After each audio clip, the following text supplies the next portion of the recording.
When I walked into Culhane Technologies for my first day as their new chief executive officer, I never expected to see my ex-husband's face turn ashen with shock.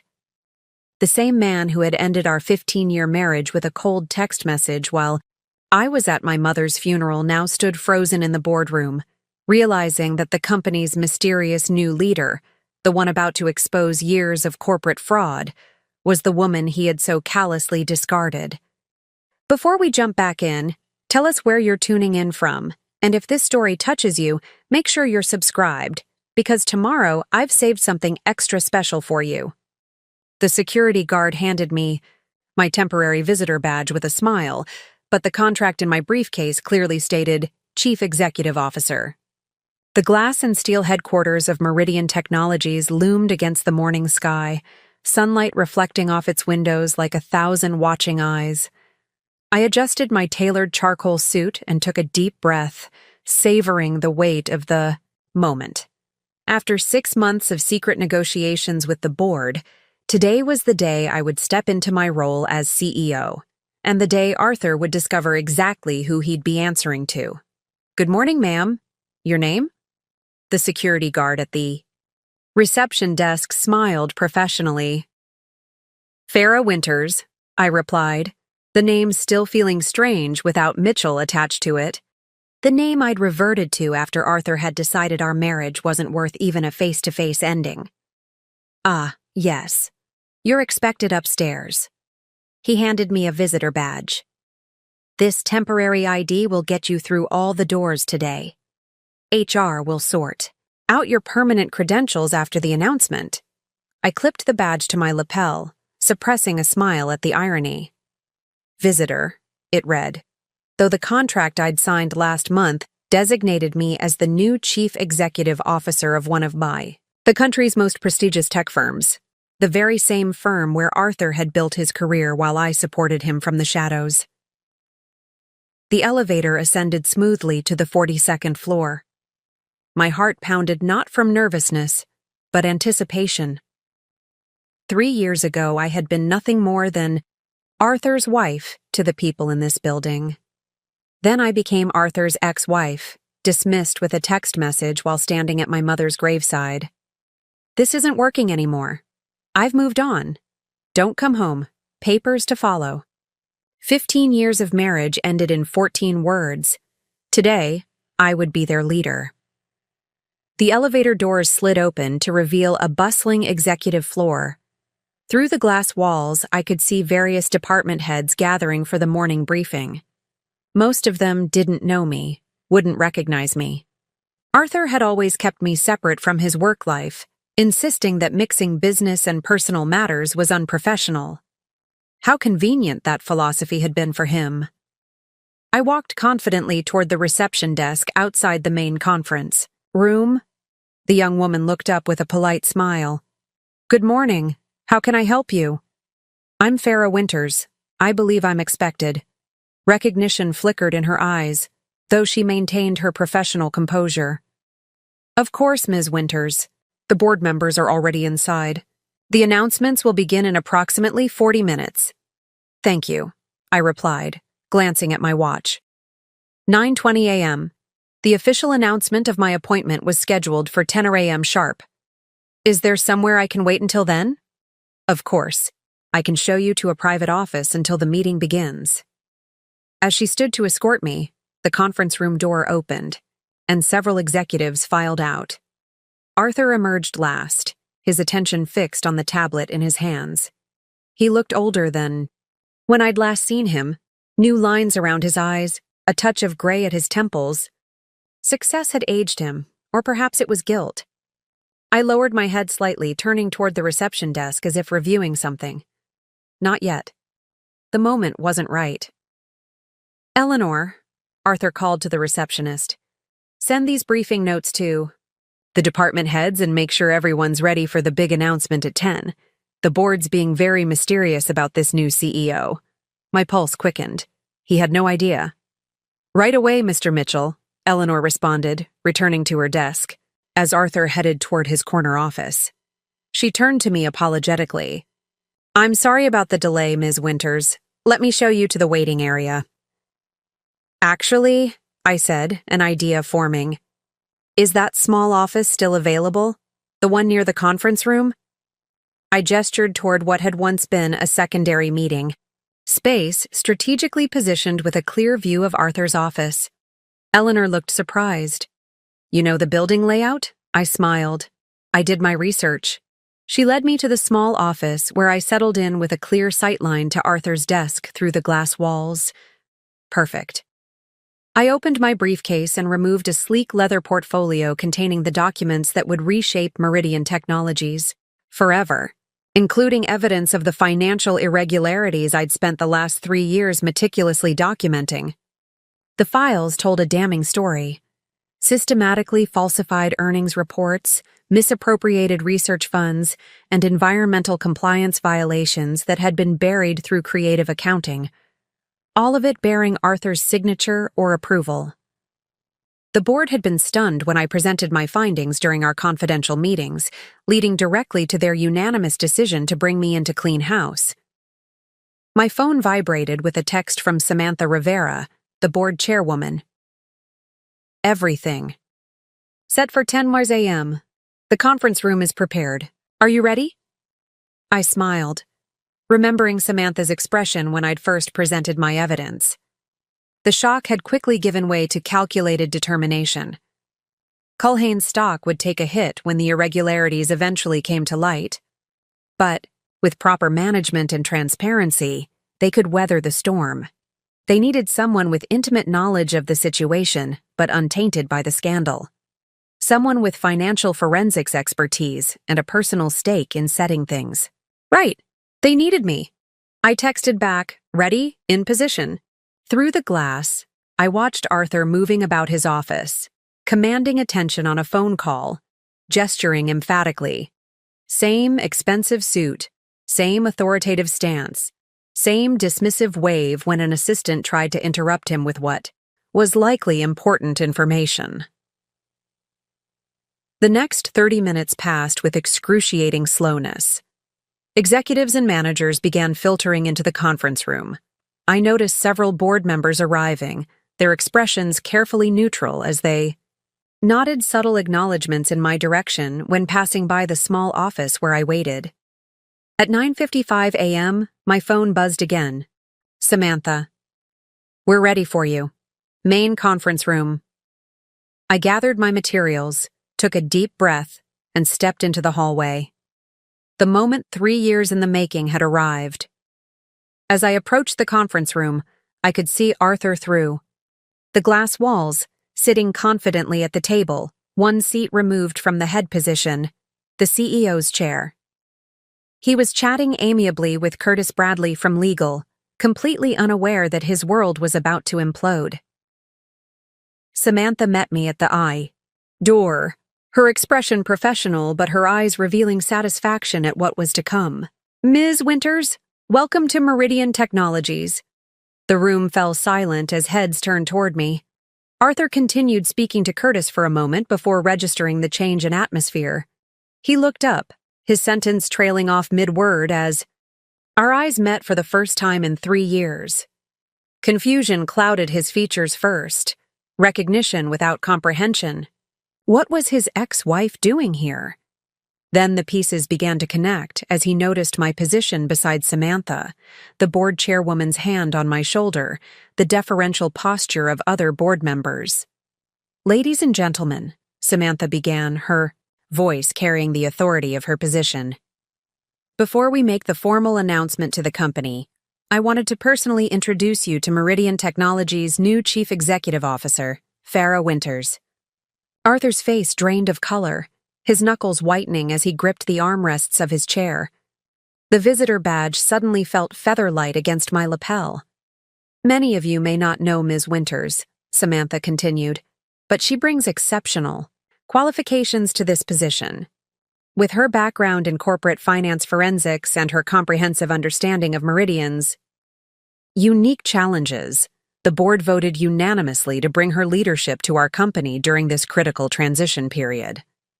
I stepped forward, placing my portfolio on the table as all eyes followed my movements. My voice, when I spoke, was Preparing and narrating this story took us a lot of time, so if you are enjoying it, subscribe to our channel. It means a lot to us.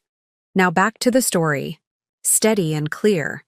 The voice of someone who had walked through fire and emerged stronger.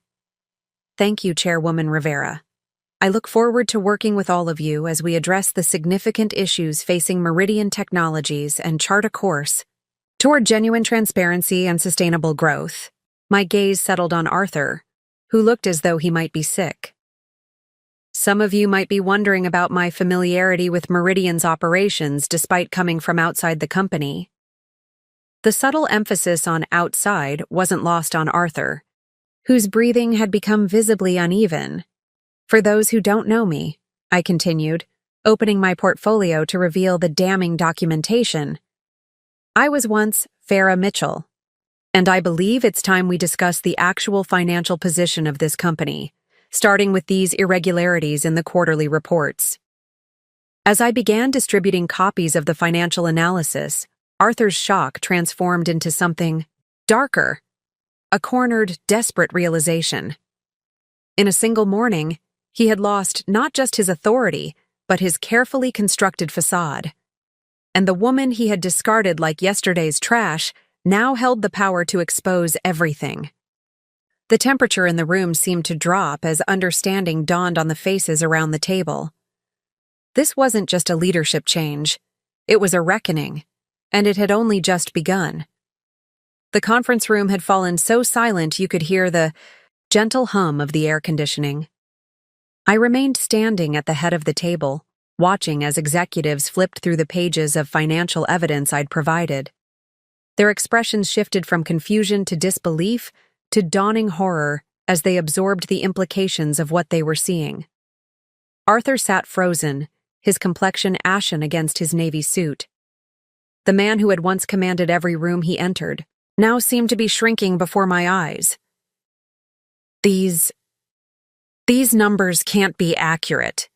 Curtis from legal finally broke the silence, his voice strained. This would suggest systemic misrepresentation of our financial position for at least 3 years.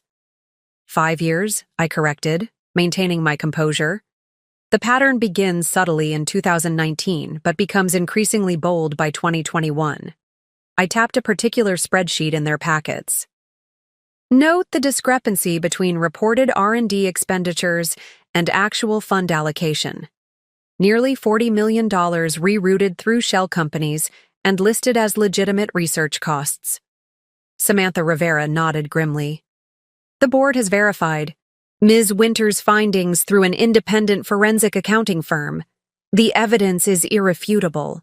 Arthur's breathing had become shallow, visible in the rapid rise and fall of his chest. His eyes darted around the room, assessing allies, finding none. When he finally spoke, his voice carried a forced casualness that fooled no one. There's clearly some misunderstanding. These allocations were all approved through proper channels for special projects with confidential parameters. I met his gaze steadily. Are you referring to Project Obsidian? The one registered to Westlake Holdings, which, interestingly, shares a mailing address with your lake house in Vermont? A muscle twitched in his jaw. The lake house, purchased during our marriage but mysteriously excluded from our divorce settlement. I'd discovered its connection to Culhane's missing funds only after months of painstaking investigation. I think we should continue this discussion privately, Arthur said, attempting to regain control of the situation. This is a complex matter with sensitive implications for the company. That's precisely why we're discussing it here, Samantha interjected firmly. Culhane Technologies has operated in shadows for too long. The board has unanimously decided that transparency begins now in this room with these executives. I nodded my thanks to Samantha before continuing. To address the immediate concerns, yes, the company is in a precarious position. Yes, there will be legal and financial consequences. But with proper leadership and complete transparency, Culhane can weather this storm and emerge stronger. And you believe you're that leadership? Arthur's voice dripped with sudden venom, his shock giving way to anger. A woman who's never run anything more complex than our household budget? Several executives shifted uncomfortably at his naked hostility. I allowed myself a small smile before responding. While you were building your career at Culhane, Arthur, I wasn't just running our household budget. I was completing my MBA in corporate finance. I was building a consultancy specializing in financial forensics. And for the past 3 years, I've been turning around companies that faced far worse situations than Culhane's current predicament. I paused, letting this sink in. Throughout our marriage, Arthur had dismissed my career aspirations, insisted that his work was enough for both of us. He'd never bothered to notice when I'd shifted from supporting his dreams to quietly building my own. Your most recent client being Frameworks International, Curtis said suddenly, recognition dawning on his face. You're the consultant who uncovered the embezzlement scheme that saved them from bankruptcy. He turned to the others. Frameworks. Stock has doubled since they reorganized under her guidance. Arthur's face contorted with disbelief. This is absurd. You can't possibly— The board didn't choose Ms. Winters despite her connection to you, Arthur. Samantha cut in. We chose her because she has the unique combination of skills and intimate knowledge of Culhane that we need right now. The fact that you were once married is irrelevant to her qualifications. But we all knew that wasn't entirely true. My personal history with Arthur had given me insights no outside consultant could have acquired, access to conversations, patterns, and details that had ultimately led me to unravel his financial deception. Now, I continued, returning to the matter at hand, let's discuss immediate action items. First, we need to prepare for controlled disclosure to the SEC. Second, we need to secure all financial records to prevent any unfortunate deletions. My eyes flicked meaningfully to Arthur. And third, we need to restructure the executive team effective immediately. Arthur stood abruptly, his chair scraping against the polished floor. This is a witch hunt. You have no right. I have every right, I replied calmly. As of 8 this morning, I am the Chief Executive Officer of Culhane Technologies, appointed by unanimous board decision. Your position as Chief Operations Officer now reports directly to me. The stunned silence that followed was broken only by the soft ping of an incoming email on multiple devices around the table. The official company-wide announcement of my appointment, precisely timed to arrive at 10:15 a.m. Arthur's phone remained conspicuously silent. I'd instructed IT to delay his notification by 15 minutes. A small, perhaps petty victory, but satisfying nonetheless. This meeting will continue in 30 minutes, I announced, gathering my materials. I suggest you all take some time to review the documentation thoroughly. Arthur, I'll need to see you in my office immediately. Your office? He repeated, voice hollow. Yes, I replied, gesturing toward the large corner office with sweeping city views. His office until approximately 10 minutes ago. Amanda has already begun transferring your personal items to your new space. As executives filed out, murmuring urgently among themselves, Arthur remained rooted in place, his world visibly crumbling around him. When only Samantha remained with us in the conference room, his composure finally shattered. You manipulative bitch, he hissed, leaning across the table. You engineered this whole thing for revenge. Samantha stepped forward, but I raised my hand slightly, stopping her intervention. This moment had been 3 years in the making, and I wouldn't be robbed of it now. Revenge? I repeated softly. Is that what you think this is about?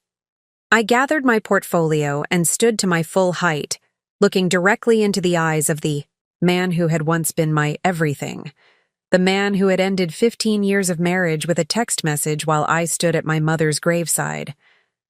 This isn't revenge, Arthur. This is justice.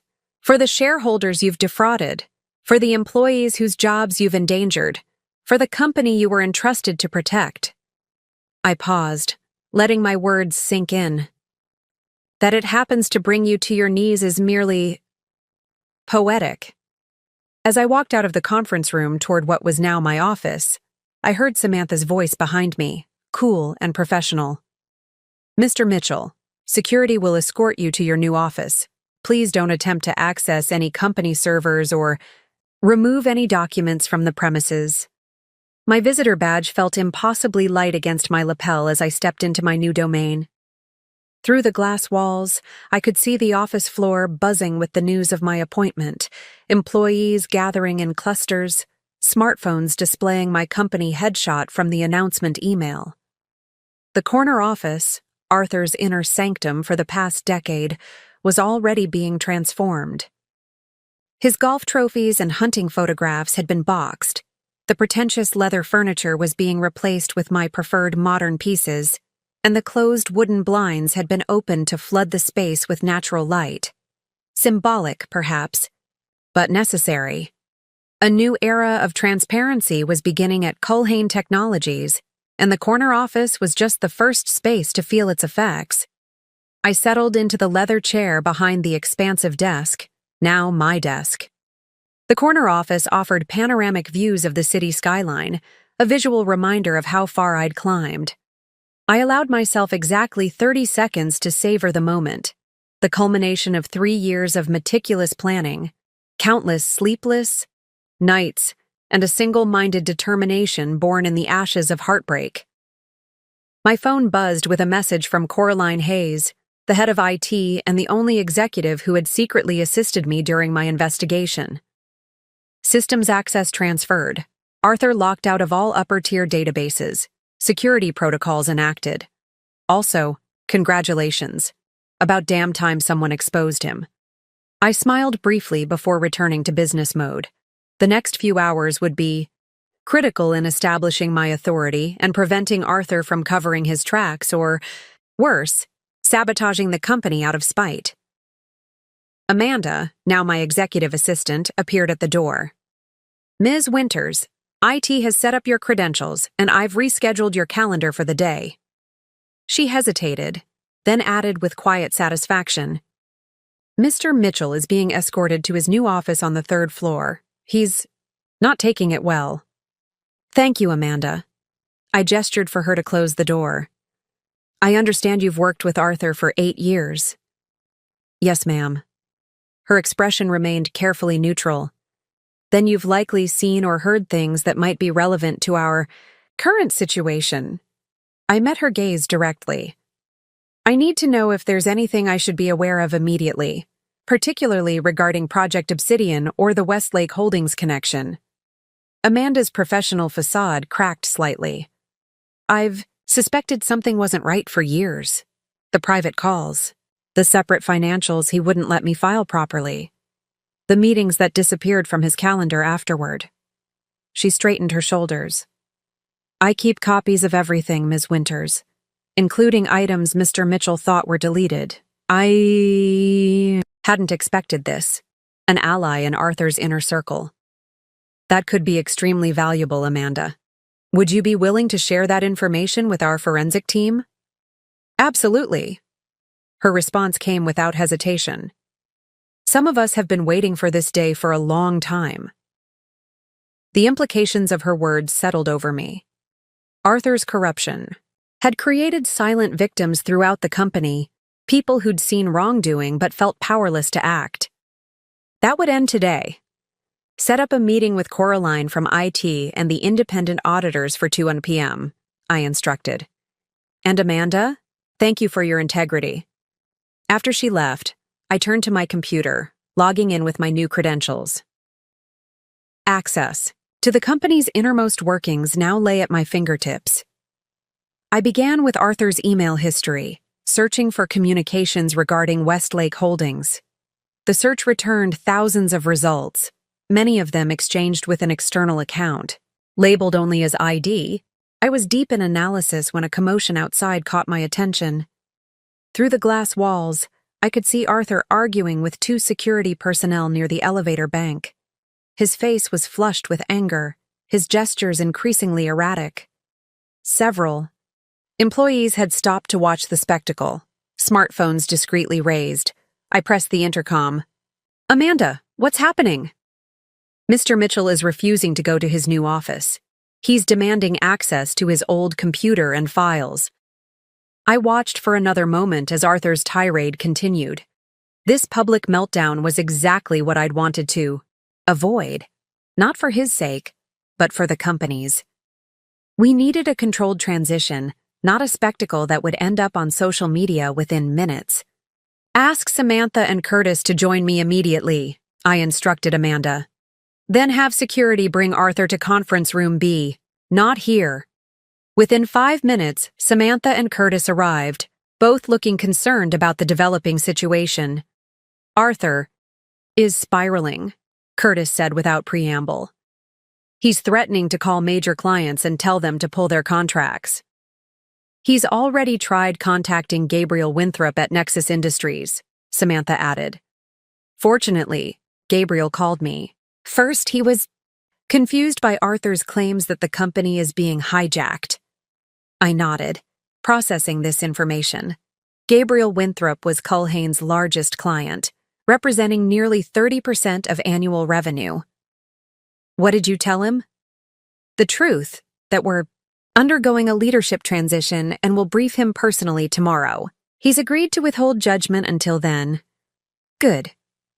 I stood, gathering my tablet. Let's deal with Arthur now before this gets any more public. As we walked to conference room B, employees quickly averted their eyes, pretending not to watch the unfolding drama. Their curiosity was understandable. In a single morning, the company's power structure had been completely upended. Arthur was pacing the conference room when we entered, his tie loosened, hair disheveled.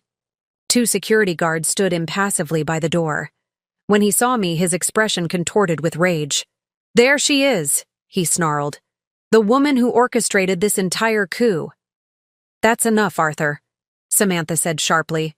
Your behavior is inappropriate and unprofessional. Unprofessional? He laughed bitterly.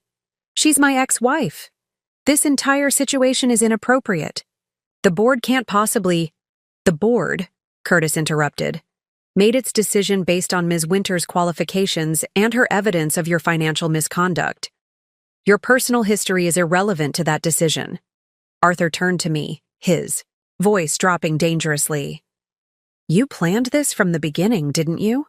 Our entire marriage? Was it just to get close to Culhane? The absurdity of his accusation might have been comical if it weren't so offensive. We'd met in college, years before either of us had any connection to Culhane Technologies. I think you're confused about the timeline, Arthur, I replied calmly. When we married, you were a junior analyst at Markinson Financial. Culhane wasn't in either of our futures. Then why? His voice cracked slightly, genuine confusion breaking through his anger. Why this company? Why now? I considered my answer carefully, aware of Samantha and Curtis watching this exchange. Because Culhane is where the evidence led me. The financial irregularities, the misappropriated funds, the environmental violations, all of it pointed here. That you happened to be at the center of it was coincidental, a partial truth. While my investigation had indeed been based on financial evidence, I'd started looking at Culhane specifically because of Arthur. 3 months after our divorce, while still rebuilding my life, I'd noticed discrepancies in Culhane's public filings, patterns similar to cases I'd worked on professionally. Curiosity had become suspicion, and suspicion had evolved into the most thorough investigation of my career. You have 2 options, Arthur, I continued. You can accept the position of Vice President of Special Projects with appropriate oversight, or you can resign effective immediately. Either way, you will cooperate fully with the independent audit and the SEC disclosure. And if I refuse? He challenged, stepping closer. Then the board will terminate you for cause, and the evidence of financial misconduct will be included in your employment record. I kept my voice level. Additionally, the full file will be turned over to the authorities for criminal investigation. The color drained from his face as the implications sank in. You're threatening me with prison. I'm offering you a choice, I corrected. More than you gave me when you ended our marriage via text message. Curtis shifted uncomfortably, and I realized I'd allowed personal history to seep into a professional conversation. I quickly redirected. The choice is yours, Arthur, but it needs to be made now. The company announcement has gone out. The transition is happening with or without your cooperation. He stared at me for a long moment, calculation replacing rage in his eyes. When he finally spoke, his voice had regained its usual controlled timbre. I'll take the VP position, temporarily, while I consider my options. I nodded, unsurprised. Arthur had always been pragmatic when cornered. Wise choice. Amanda will brief you on your new responsibilities and limitations. For now, I suggest you go to your new office and gather yourself before the all-hands meeting at 3 p.m. As security escorted him out, I noticed the subtle change in his demeanor. The way his shoulders straightened, his expression smoothed into unreadable calm. The initial shock had worn off. The calculating Arthur I knew so well was re-emerging, already plotting his next move. He's going to be a problem, Samantha murmured beside me. Yes, I agreed. But a managed problem is better than an unpredictable one. What I didn't share with Samantha was the dossier still in my briefcase, the evidence I hadn't yet presented to the board, the offshore accounts, the shell companies in the Cayman Islands, the connections to questionable investors that went far beyond mere financial impropriety. Arthur wasn't just a corrupt executive. He was the linchpin in a network that extended beyond Culhane's walls. And I had only begun to unravel the full extent of his operation. As we walked back toward the executive floor, Curtis cleared his throat uncomfortably. Farah, may I speak frankly? I nodded, curious about what the head of legal wanted to say. The personal history between you and Arthur. It complicates things from a legal standpoint. If he decides to claim this as personal vendetta rather than corporate governance. He can claim whatever he wants, I interrupted smoothly. The evidence speaks for itself. 5 independent auditors have verified my findings. The board has unanimously approved my appointment. His accusations would be dismissed as the desperate attempts of a disgraced executive to deflect attention from his own misconduct. Curtis didn't seem entirely convinced. Still, perception matters, especially with the SEC and shareholders. Which is why, I added, I've compiled a comprehensive dossier on my own involvement. Full disclosure of our past relationship, documentation of my investigation process, and independent verification of every finding. It's all there, Curtis. Transparency works both ways. This seemed to satisfy him, at least temporarily. As we reached my office, I paused, turning to both board members. Culhane Technologies is about to enter the most challenging period in its history, I said quietly. What happens in the next 72 hours will determine whether we emerge stronger or collapse under the weight of Arthur's deceptions. I need to know you're both prepared for what's coming. Samantha's expression hardened with determination. We knew what we were getting into when we reviewed your evidence, Farah. The board stands behind you. I hoped that resolve would hold when the full scope of Arthur's activities came to light. Because the financial fraud I'd presented was merely the tip of a much darker iceberg, one that, when exposed, would send shockwaves far beyond Culhane's walls. The afternoon unfolded in a blur of meetings, each one revealing new layers to Arthur's web of corruption. At 2 p.m., I met with Coraline Hayes from IT and the forensic accountants in a secure conference room we'd designated as our investigation hub. We've begun deep analysis of the server backups, Coraline reported, her fingers flying across her keyboard as she projected data onto the wall screen. Arthur thought he was covering his tracks by deleting files from the main system, but he didn't realize we maintain encrypted backups on a separate server that even executives can't access. The lead forensic accountant, a stern woman named Eleanor, Blackwood nodded appreciatively.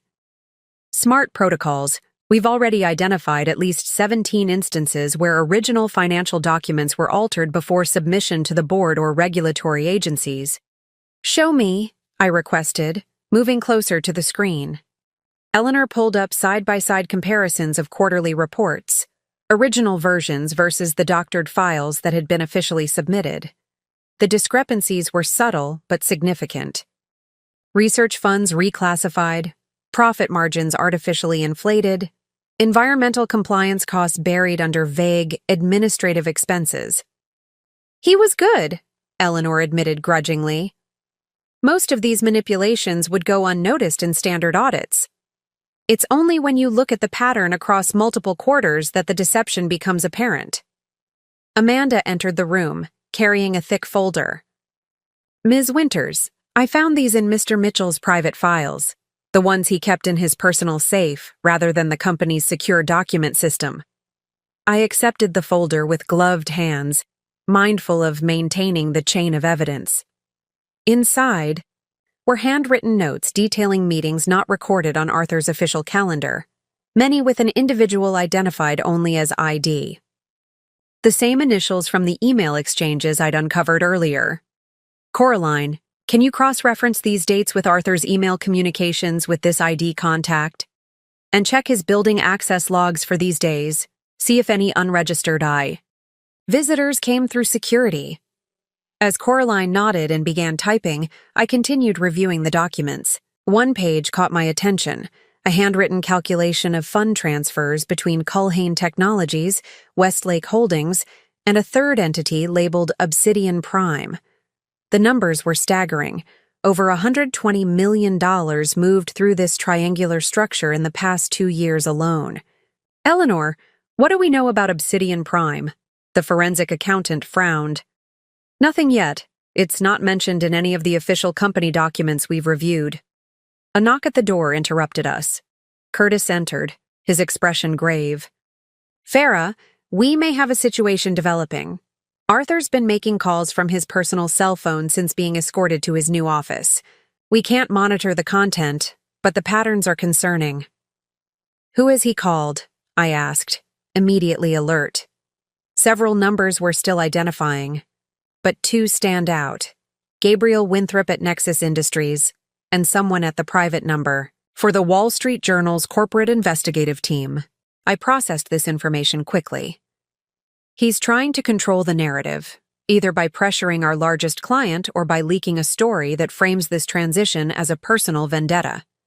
"Exactly," Curtis confirmed. "And there's more. Security. Reports he's scheduled a visitor for 4:30 p.m. today, a lawyer from Fredericks and Lowell.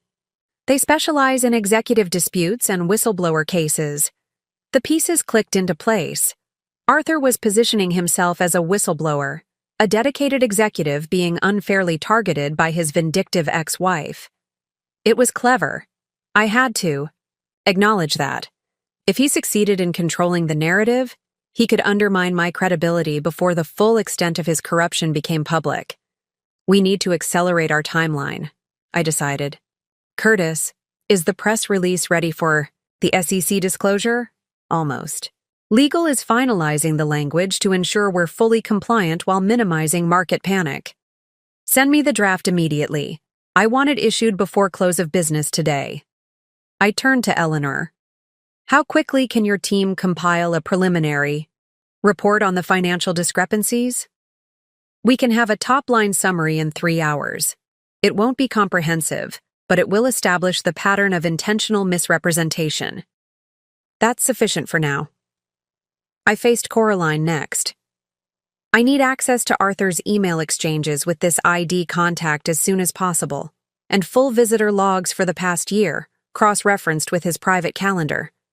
As the team dispersed to their tasks, I found myself alone in the conference room, surrounded by evidence of Arthur's betrayal, not just of me, but of the entire company and its shareholders. The familiar ache of personal hurt had long since transformed into something colder and more focused, determination to expose the truth, whatever the cost. My phone buzzed with a message from Samantha. "Arthur requesting private meeting with you, says it's in everyone's best interest. Thoughts?" I considered the request. Meeting alone with Arthur would be risky, but it might also reveal what he was planning. After a moment's reflection, I responded, Conference room C, security outside the door. 15 minutes only. At precisely 3:45 p.m., I entered the small conference room to find Arthur already seated, his composure fully restored. The disheveled, angry man from our earlier confrontation had vanished, replaced by the calculated, charming executive I'd been married to for 15 years. "Farah," he greeted me with a smile that didn't reach his eyes. "Thank you for meeting with me." 15 minutes, Arthur. I'm on a tight schedule." He leaned back, studying me with newfound respect. "You know, in all our years together, I never truly appreciated your capabilities." "That was my mistake." "One of many," I replied evenly, refusing to be drawn into personal reminiscence. "What did you want to discuss?" "A mutually beneficial arrangement." He slid a folder across the table. "My resignation, effective immediately, in exchange for certain accommodations." I opened the folder to find a drafted resignation letter and a proposed separation agreement.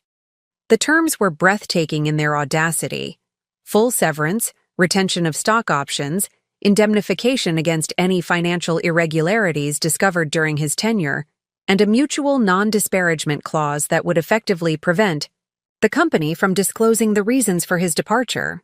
"This is delusional, Arthur." "Is it?" His smile widened slightly. "Consider the alternatives.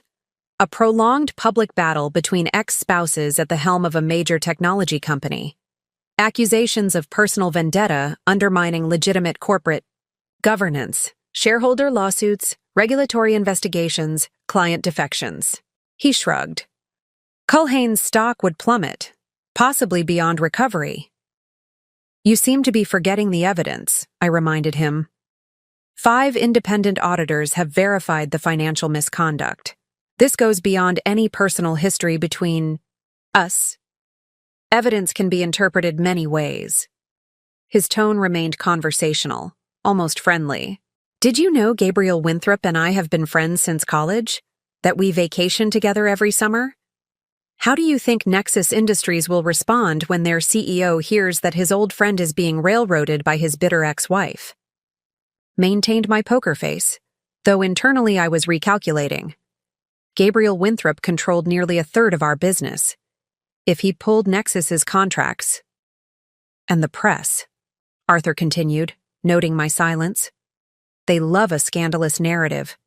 Scorned wife takes revenge on corporate husband. It practically writes itself." "You're overplaying your hand, Arthur." I closed the folder and slid it back to him. "Your proposal is rejected." His expression hardened. "Then you leave me no choice but to protect myself by any means necessary." "Is that a threat?" "A statement of fact." He stood slowly. "I've spent 17 years building Culhane Technologies. I won't watch you destroy it over a personal grudge." "This isn't about our divorce, Arthur." I rose to meet his gaze directly. "This is about $120 million in misappropriated funds. This is about falsified environmental compliance reports that put communities at risk. This is about securities fraud that jeopardized thousands of jobs and millions in shareholder value." A flicker of surprise crossed his face at the mention of the specific figure. He hadn't expected me to know the full extent of the Obsidian Prime operation. "You're out of your depth, Farah," he said, his voice dropping to a dangerous whisper. "You have no idea what you're interfering with or who else is involved. Some things are bigger than corporate governance or even your quest for personal justice." The implied threat hung in the air between us. For the first time, I sensed real fear beneath Arthur's calculated exterior. Not fear of exposure or professional disgrace, but something deeper and more primal. "Our 15 minutes are up," I said calmly, moving toward the door. "Security will escort you back to your office.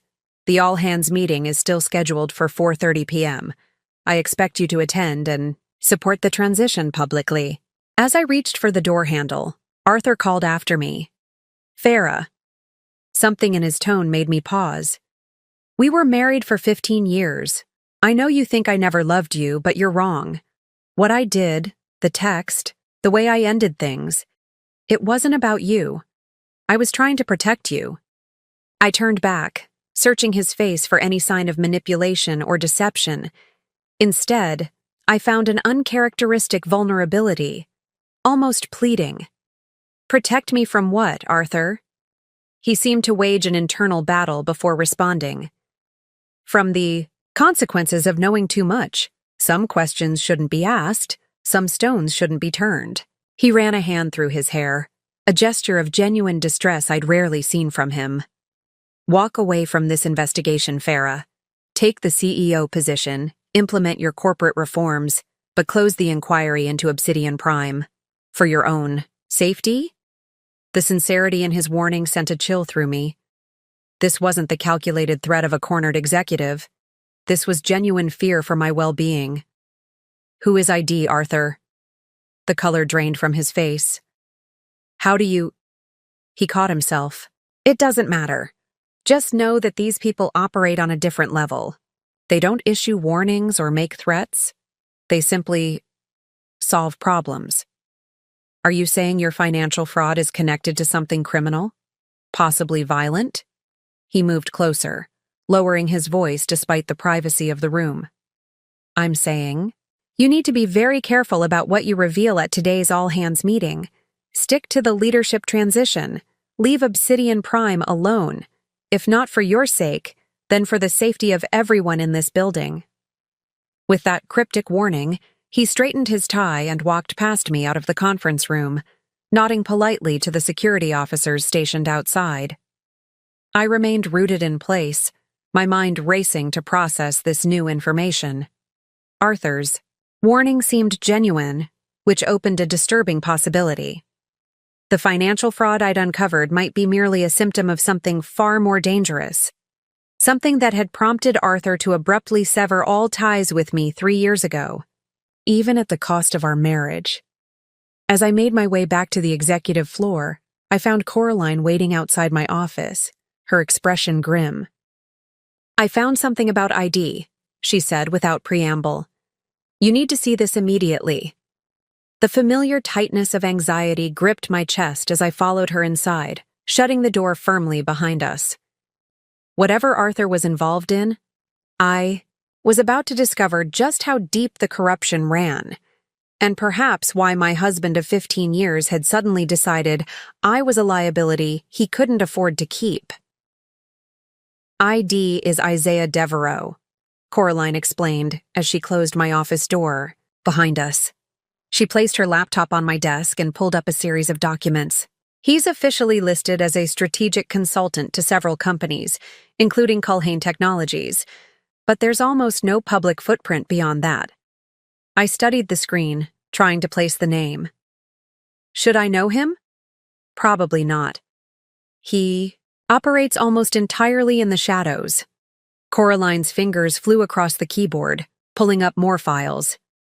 What's concerning is his client list, and the pattern of what happens to companies after he gets involved. She displayed a chart showing the trajectories of various corporations. Each of these companies hired Devereaux as a consultant. Within 18 months, each experienced a major restructuring event, acquisition, merger, or bankruptcy. In every case, the original executive leadership was completely replaced. Corporate raider? I suggested. That was my first thought, but it's more complex. She pulled up another screen, this one showing news headlines. These are environmental disasters connected to companies in Devereaux's portfolio: chemical spills, toxic releases, safety violations. I leaned closer, noting the dates.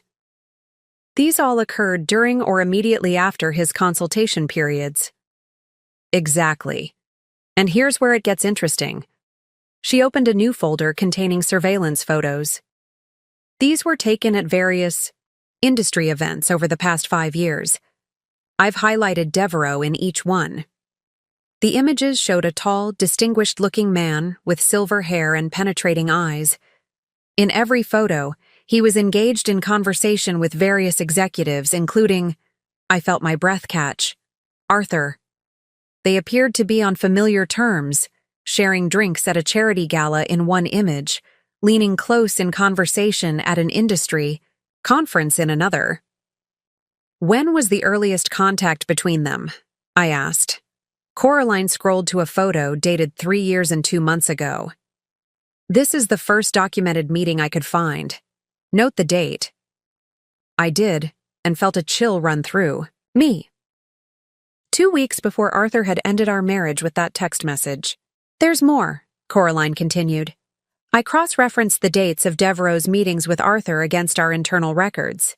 Each meeting was followed by a significant decision regarding Culhane's environmental practices, reductions in our safety protocols, changes in waste disposal vendors, relocation of manufacturing facilities to regions with looser regulations. The implications were becoming clear, and they were far more disturbing than mere financial fraud. He's not just a corporate raider, he's something worse. Coraline nodded grimly. I think so. I dug into public records in areas where companies connected to Devereaux operated. There are clusters of unusual health issues, respiratory problems, rare cancers, neurological disorders. Nothing definitively linked to the companies, but the statistical correlation is troubling. I sat heavily in my chair, processing this information. Arthur's warning suddenly took on new meaning. If Devereaux was orchestrating environmental violations on this scale, the financial fraud might be merely a mechanism to hide the real crimes and the real profits. Have you shared this with anyone else? I asked Coraline. No. Given the sensitivity, I thought you should see it first. Good instinct. Keep this between us for now. I checked the time. 4:15 p.m. The all-hands meeting would begin in 15 minutes. Continue your investigation, but use a secure terminal not connected to our main network. And Coraline, be careful. Document everything, but store it offline. After she left, I sat alone in my office, staring at the city skyline as I recalibrated my understanding of what I'd stumbled into. This wasn't just about exposing Arthur's financial misconduct, or even reclaiming my professional dignity. I was potentially uncovering a criminal enterprise that endangered communities and involved people who, in Arthur's words, solved problems. My phone buzzed with a reminder for the all-hands meeting. I gathered my notes, my mind racing with new questions. How much should I reveal to the company today? How could I protect the investigation and my team while still moving forward? As I headed toward the main auditorium where hundreds of employees were gathering, Samantha fell into step beside me. You look like you've seen a ghost, she observed quietly. Something like that. I hesitated, then decided she needed to know at least part of the truth. The situation is more complex than we initially believed. Arthur may be involved with dangerous people. Samantha's expression tightened. Dangerous how? I'm still piecing it together, but I think our focus needs to shift. The financial fraud appears to be covering up environmental crimes, possibly serious ones with public health implications. She absorbed this in silence as we approached the auditorium doors. Should we postpone the meeting? No, but I'm modifying my remarks. We'll announce the leadership transition and briefly address the financial review, but I won't mention Obsidian Prime or Isaiah Devereaux. Samantha nodded, understanding the gravity of my decision. I'll support whatever you think is best. The auditorium fell silent as we entered, hundreds of employees watching with a mixture of curiosity and apprehension. Arthur was already seated in the front row, his expression unreadable. I noticed he had positioned himself next to Gabriel Winthrop from Nexus Industries, a power play designed to demonstrate his continued relevance and connections. As I took the stage, I felt the weight of every gaze. These people depended on Culhane for their livelihoods. Many had families, mortgages, children in college. What I said in the next few minutes would affect them all. Good afternoon, I began, my voice calm and measured despite the turmoil inside. For those who haven't seen the announcement, my name is Farah Winters, and as of this morning, I am the new Chief Executive Officer of Culhane Technologies. A murmur ran through the crowd, a mixture of surprise, confusion, and speculation. I waited for it to subside before continuing. This transition comes at a critical moment for our company. The board has identified significant challenges in our financial governance that require immediate attention. A full audit is underway, and we are committed to complete transparency with regulatory agencies. I caught Arthur's eye, noting the slight relaxation in his posture as I avoided mentioning Obsidian Prime. He thought I was heeding his warning. In the coming weeks, you'll see changes designed to strengthen our corporate governance and ensure our continued success. Some of these changes may be disruptive in the short term, but they are essential for our long-term stability and growth. I addressed the elephant in the room directly. You may have heard rumors about the nature of this transition. Let me be clear. This is not about personalities or past relationships. It is about corporate responsibility and ethical leadership. The auditorium remained silent, employees hanging on every word. Arthur Mitchell will be transitioning to the role of Vice President of Special Projects, where his institutional knowledge will remain valuable to the company. We appreciate his years of service and look forward to his continued contributions in this new capacity. Arthur rose on cue, joining me on stage with a practiced smile that appeared genuine to everyone who didn't know him as well as I did. He shook my hand firmly, playing his part in this carefully choreographed display of corporate unity. "Thank you, Farah," he said, addressing the audience. "Change is always challenging, but often necessary. I fully support this transition and look forward to working with Ms. Winters to ensure Culhane's continued success." His performance was flawless, the consummate professional accepting a new corporate reality with grace. Only I could see the calculated warning in his eyes as he added, "Culhane Technologies has always put the welfare of our clients, employees, and communities first. That commitment remains unchanged under this new leadership."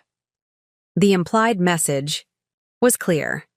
Don't expose what we've been doing or everyone suffers. As Arthur returned to his seat, I concluded the formal portion of the meeting and opened the floor for questions. They came rapidly, reflecting the uncertainty rippling through the company. Will there be layoffs? Is the company in financial trouble? Will this affect our upcoming product launches? Are we being investigated by the SEC? I answered each question with as much honesty as I could without revealing the true scope of what we'd discovered. Throughout it all, I maintained eye contact with Arthur, letting him believe I was complying with his warning while plotting my next move. As the meeting concluded and employees filed out, Gabriel Winthrop approached me, Arthur hovering nearby. "Impressive. First day," Winthrop remarked, his shrewd eyes assessing me carefully. "Arthur speaks highly of your capabilities, though he seems surprised by your appointment. Change often comes with surprises," I replied diplomatically. "Indeed." Winthrop glanced between Arthur and me, clearly sensing the undercurrents. "I look forward to our meeting tomorrow to discuss Nexus's ongoing relationship with Culhane. I assume our special arrangements will continue uninterrupted?" The emphasis on special arrangements sent a warning signal through my mind. Was Nexus involved in the environmental issues we'd uncovered?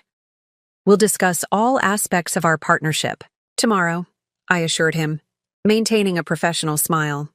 Culhane values transparency in all our client relationships. Something flickered in Winthrop's eyes. Concern, perhaps, or calculation. Transparency? Yes, a modern virtue, though not always conducive to business efficiency. He nodded politely. "Until tomorrow, then." As he walked away, Arthur lingered for a moment. "Smart decision in there," he said quietly. "Keeping things vague protects everyone." "I'm still investigating Obsidian Prime," I informed him, keeping my voice low. "But I'm being methodical about it." A flash of genuine fear crossed his face. "Farah, please. You don't understand what you're dealing with." "Then help me understand, Arthur. Who is Isaiah Devereaux really, and what are you involved in?" His face paled at the mention of Devereaux's name. "How did you—" He stopped, composing himself. Not here. Not now. My office. 8 p.m., I instructed. After most employees have left. One chance to explain yourself, Arthur. He hesitated, then nodded almost imperceptibly before walking away, his shoulders tense with what appeared to be genuine dread. As the auditorium emptied, I remained on stage, watching the retreating figures. The day had revealed layers of corruption far beyond what I'd initially suspected. Whatever Arthur was involved in, it extended beyond Culhane Technologies, beyond our broken marriage, beyond simple financial fraud. And if my suspicions were correct, Isaiah Devereaux wasn't just a corporate consultant. He was something far more sinister. The kind of man who solved problems permanently. I checked my watch. 5:30 p.m. 2.5 hours until Arthur's explanation. Time to prepare for a conversation that might finally reveal the truth behind both our failed marriage and the dark secret at the heart of Culhane Technologies. The hours after the all-hands meeting were filled with methodical preparation. After briefing Samantha on what I'd discovered about Obsidian Prime, I retreated to my office with strict instructions not to be disturbed except for emergencies. I called Eleanor, the lead forensic accountant. I need everything you have on Culhane's environmental compliance record for the past 5 years. Focus on any changes in policy, reductions in safety protocols, or shifts in waste management practices. That's outside our original scope, she replied hesitantly. I know. The investigation has evolved. I need this information as soon as possible. After ending the call, I contacted a trusted former colleague from my consulting days. Celia, I need a background check on someone named Isaiah Devereaux. Deep dive, off the books, highest discretion. Sounds serious, she remarked. Timeline? Yesterday, if possible. But I'll take whatever you can get me by this evening. The financial evidence against Arthur was damning, but I sensed a deeper layer to his corruption, one that went beyond mere profit and into something potentially catastrophic. The more I uncovered about Obsidian Prime, the more disturbed I became. At 7 p.m., Coraline knocked softly at my door. I've got something. She placed a tablet on my desk, displaying satellite imagery of a remote area in eastern Nevada. This facility is officially registered as a materials processing center, owned by Obsidian Prime. I tracked shipments from 3 Culhane manufacturing plants to this location over the past 2 years. The images showed a large industrial complex, surrounded by barren landscape. What caught my attention were the discolored areas around the perimeter, sections of land that appeared contaminated or chemically altered. Is that what I think it is? I asked. Coraline nodded grimly. Toxic seepage. Based on the spread pattern, it's been happening for at least 18 months. The facility is located on private land, miles from the nearest EPA monitoring station. What are they disposing of there? I cross-referenced with Culhane's product development database. The most likely candidates are chemical byproducts from our next-generation battery technology, specifically, the compounds that would be extremely expensive to dispose of through regulated channels. The picture was becoming clearer, and it was more disturbing than I'd imagined. Not just financial fraud to boost profits, but deliberate environmental crimes that could have catastrophic long-term consequences. Has this contamination reached any water sources? I asked, dreading the answer. Unclear from the satellite imagery alone. But there's a small town about 12 miles downstream from the facility, population around 2,000. If groundwater is affected... She didn't need to finish the thought. We both understood the implications. My phone buzzed with a text from Arthur. We need to talk, privately. It's urgent. I stared at the message, considering my options. After his performance at the all-hands meeting, Arthur clearly realized he was losing control. This urgent conversation was likely another attempt to manipulate the situation in his favor, but it also presented an opportunity. If I could get Arthur to reveal more about Obsidian Prime and his connections to it, I might uncover the full extent of his corruption before he had time to cover his tracks. I texted back, "My office, 8 p.m. Coraline looked concerned. "Are you sure that's wise? Meeting him alone?" "He won't try anything in the company building," I assured her, though I wasn't entirely convinced myself. "But let's take precautions. Activate the security recording in my office and have guards stationed nearby." At 8 p.m. precisely, Arthur arrived at my door. The polished executive from the board meeting was gone, replaced by a man who appeared haggard and tense. His tie was loosened, his normally immaculate hair disheveled. "Thank you for meeting me," he began, closing the door behind him. "What I'm about to tell you needs to stay between us." I gestured for him to sit. "I'm listening." He glanced nervously around the office. "Is this room secure?" "As secure as it needs to be," I replied neutrally. "What's this about, Arthur?" He leaned forward, lowering his voice. "You need to stop investigating Obsidian Prime. Immediately. There are things you don't understand, dangers you haven't considered. Explain. Obsidian Prime isn't just a shell company for financial fraud. It's part of a network designed to bypass environmental regulations while maintaining plausible deniability for the corporations involved." He rubbed his face wearily. "I didn't create this system, Farah. I inherited it when I became COO. I kept my expression neutral, though internally I was cataloging every word, comparing it against the evidence we'd already gathered." "Who did create it?" "A man named Isaiah Devereaux. He approached Culhane 3 years ago, offering to manage our environmental liability problem for a fee. It seemed like a corporate solution to a corporate problem. And you agreed," I noted, not bothering. To hide my disgust. "The board agreed," he corrected quickly. "I was implementing their directive." Classic Arthur, deflecting responsibility while positioning himself as merely following orders. I'd seen this pattern throughout our marriage whenever he made questionable decisions. "So why tell me this now? Why the urgent warning?" His expression shifted to something that might have passed for concern if I didn't know him so well. "Because Devereaux is dangerous, Farah. Not just corporate lawsuit dangerous. Physically dangerous. You expect me to believe you're concerned for my safety?" I couldn't keep the skepticism from my voice. "Believe what you want about my motives." His eyes met mine with an intensity that might have been convincing 3 years ago. "But Devereaux has a pattern. When people start asking questions about his operation, they tend to have accidents." I studied him carefully, looking for the tells I'd learned to recognize during 15 years of marriage. The slight twitch at the corner of his left eye when he was constructing a lie, the calculated way he maintained eye contact a beat too long. "Did you know about the contamination at the Nevada facility?" I asked, deliberately changing direction to throw him off balance.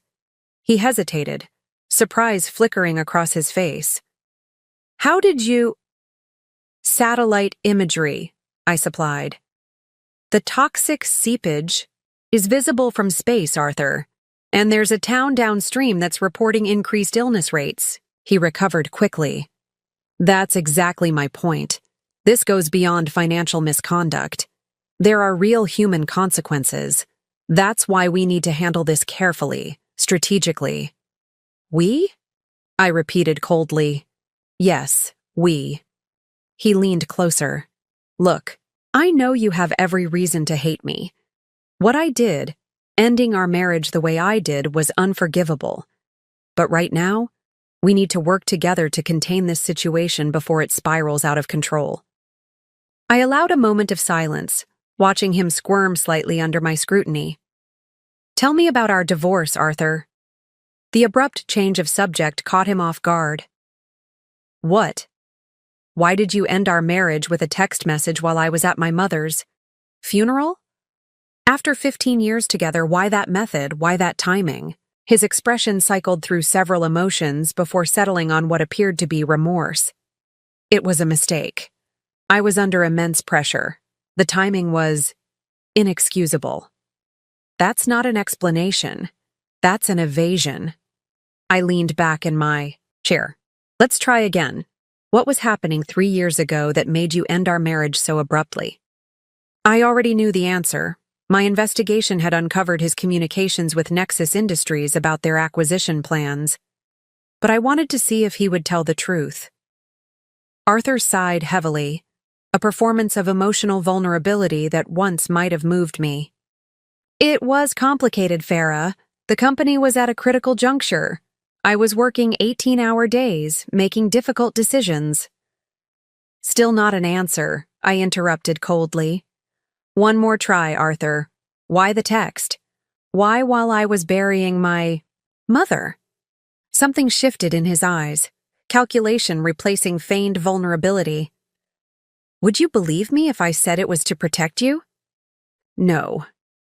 A humorless smile touched his lips. Smart. You always were. He straightened slightly. The truth is, our marriage had become a liability. Certain business arrangements required flexibility in my personal life. Business arrangements with Gabriel Winthrop at Nexus Industries, I supplied, watching his eyes widen slightly in surprise. Yes, I found those emails too, Arthur. His mask slipped for just a moment, revealing the cold, calculating man beneath. Then, remarkably, he tried a new approach. It wasn't just business, he said, his voice softening. Devereaux was making threats. He showed me photos of you, at your office, at your mother's hospice. He knew your routines, your vulnerabilities. He made it clear that my cooperation ensured your safety. The audacity of this new lie was breathtaking. I stared at him, genuinely amazed by his ability to construct such a manipulative narrative on the spot. So you're claiming you divorced me? To protect me? I couldn't keep the incredulity from my voice. He nodded earnestly. If we weren't together, if there was a clean break, you wouldn't be associated with whatever happened to me if things went wrong. It was cruel, I know, unforgivable, but I thought it was the only way to keep you safe. For a moment, I simply observed him, this man I had spent 15 years with, whose lies I had once believed, whose manipulations I had once mistaken for love. In another life, perhaps I might have fallen for this performance. Not anymore. That's quite a story, Arthur, I said finally. Creative, almost touching, if it weren't completely contradicted by your emails to Gabriel Winthrop discussing how our marriage had become an obstacle to the Nexus acquisition. His expression froze, then hardened. You don't understand the full context of those communications. I understand enough. I stood, signaling that our meeting was over. Your environmental crimes will be reported to the appropriate authorities. Your financial fraud has already been documented for the board. Whatever game you're playing with this Devereaux story ends now. He rose as well, desperation replacing the calculated charm. Farah, listen to me. Whatever you think of me, whatever evidence you've found, this is bigger than our personal history. Devereaux is real and he's dangerous. I'll take my chances, I replied coolly. As he moved toward the door, he made one last attempt. The Nevada facility. The contamination is worse than those satellite images suggest. The groundwater is already affected. The town downstream, Clearwater, has reported increased rates of illness over the past year. Skin conditions, respiratory problems, rare cancers.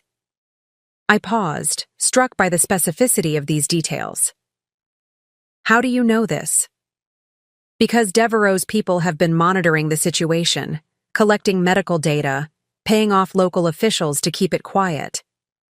A note of genuine distress entered his voice. They're preparing contingency plans, relocation of operations before the current site becomes a liability. Whether this particular information was true or another manipulation, I couldn't immediately determine. But the environmental crimes were real, that much our investigation had confirmed. If you're so concerned about public health, why didn't you stop it? I challenged. I tried to implement better containment protocols, but... He stopped. Himself. You won't believe me no matter what I say, will you? You've given me no reason to, Arthur. 15 years of marriage, ended with a text message for business advantages. 3 years of financial fraud and environmental crimes. And now, when you're finally facing consequences, suddenly, you're the reluctant participant, the man who sacrificed his marriage to protect his wife? I shook my head. You're right. I don't believe you. He stared at me for a long moment. Then his expression shifted to something harder, more calculating. You think you've won, don't you? That you've achieved some sort of justice by taking my position, exposing my crimes? This isn't about winning, Arthur. It's about accountability. No, he countered, his voice dropping to a dangerous whisper. This is about revenge. You've spent 3 years planning this moment, orchestrating my downfall. But you have no idea what you've stepped into. As he reached for the door handle, my phone buzzed with a message from security. Unknown vehicle parked near executive entrance for past 30 minutes. 2 men inside watching building. Police notified. I showed Arthur the message. To my surprise, genuine alarm crossed his face. It's starting already, he muttered. Devereaux's people, they're watching, assessing. He turned back to me, urgency in his voice. We need to leave, separately. Now. Despite my skepticism about his Devereaux story, the security alert was real. Someone was watching the building, and given the scale of corruption I'd uncovered, taking precautions seemed prudent. I'll make my own arrangements, I told him firmly. This conversation is over, Arthur. As he left my office, his final words floated back to me. When everything falls apart, remember I tried to warn you.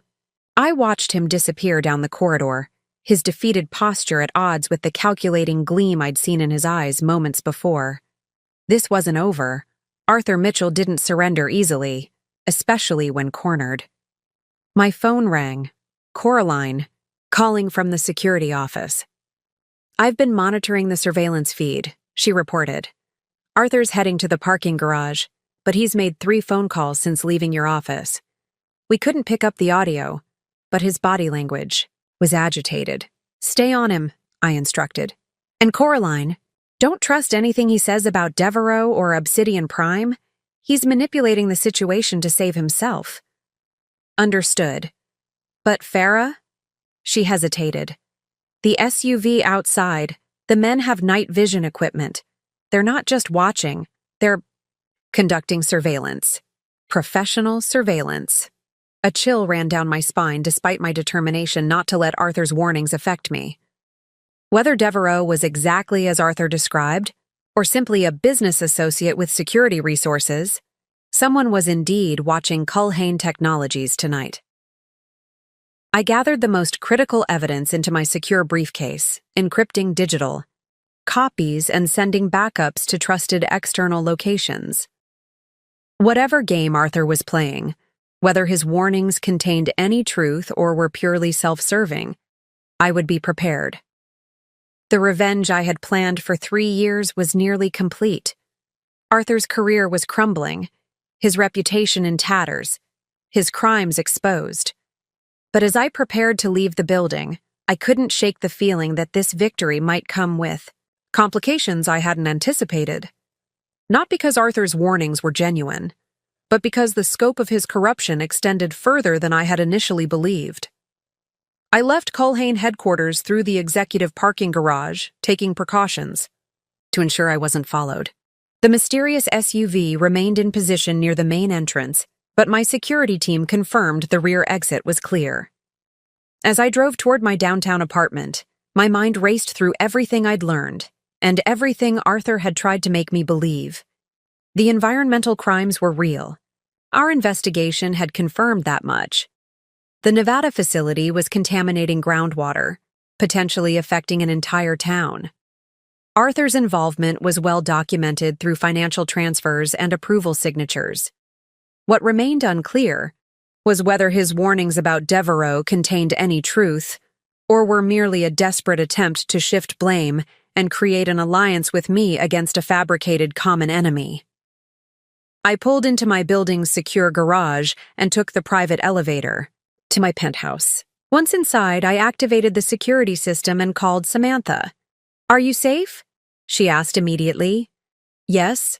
At home, doors locked, security active. What's happening at the office?"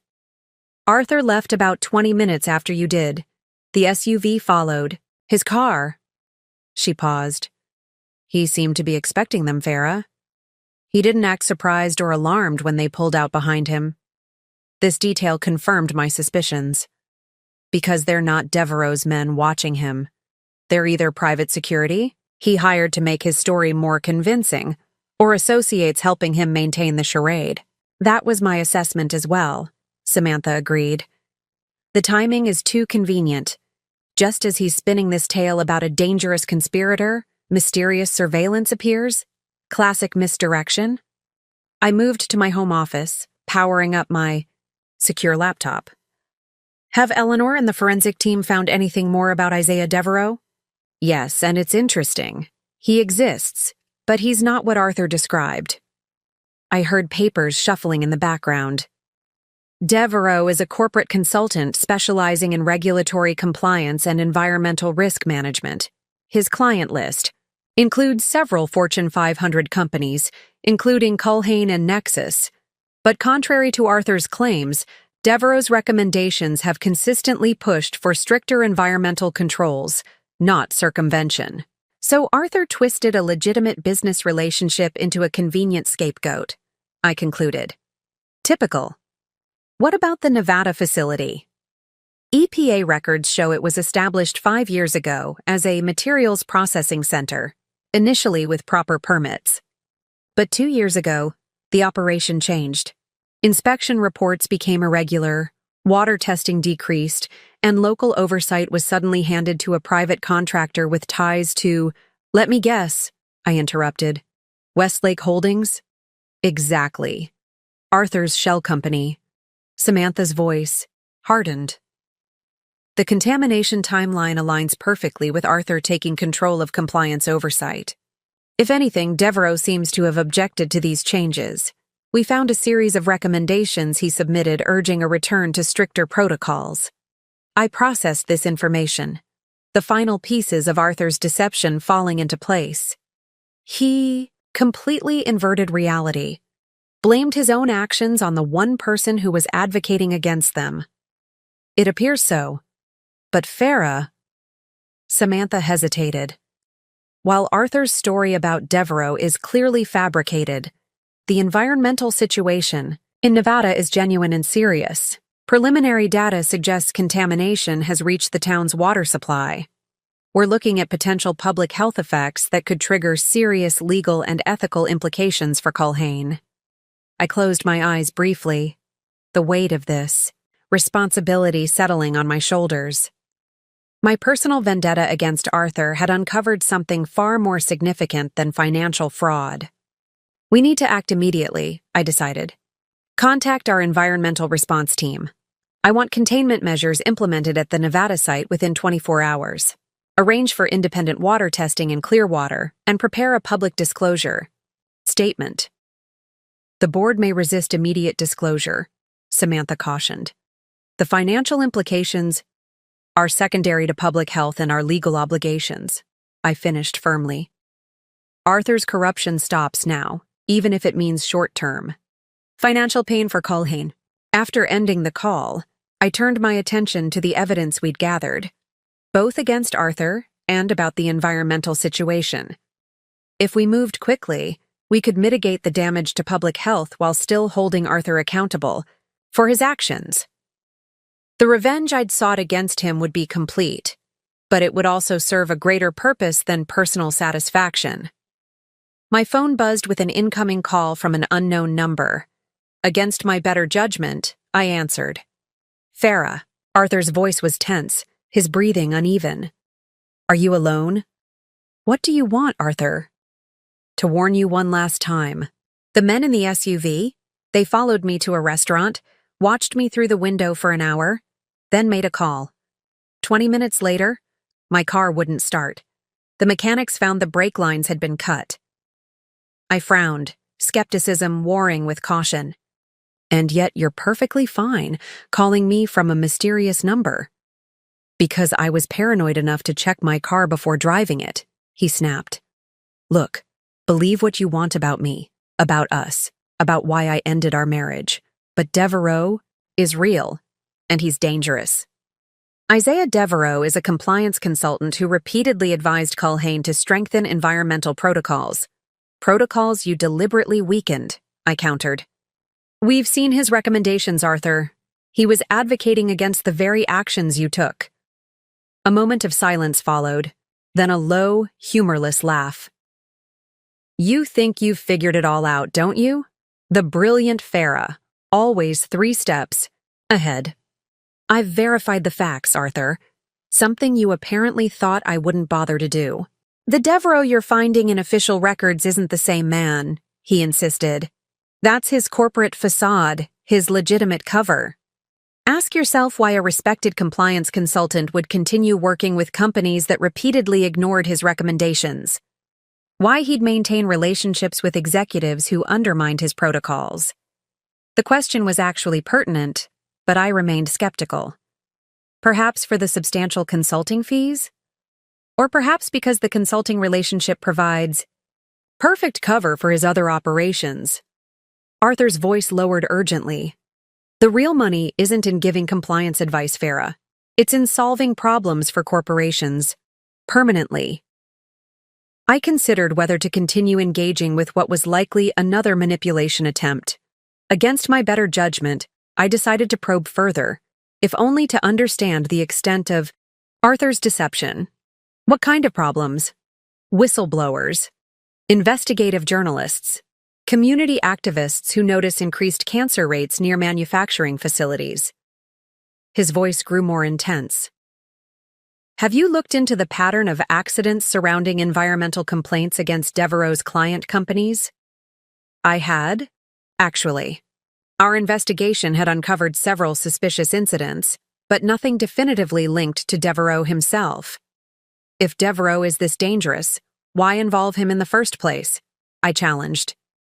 You could have simply followed regulations. Arthur laughed bitterly. You think it was my decision?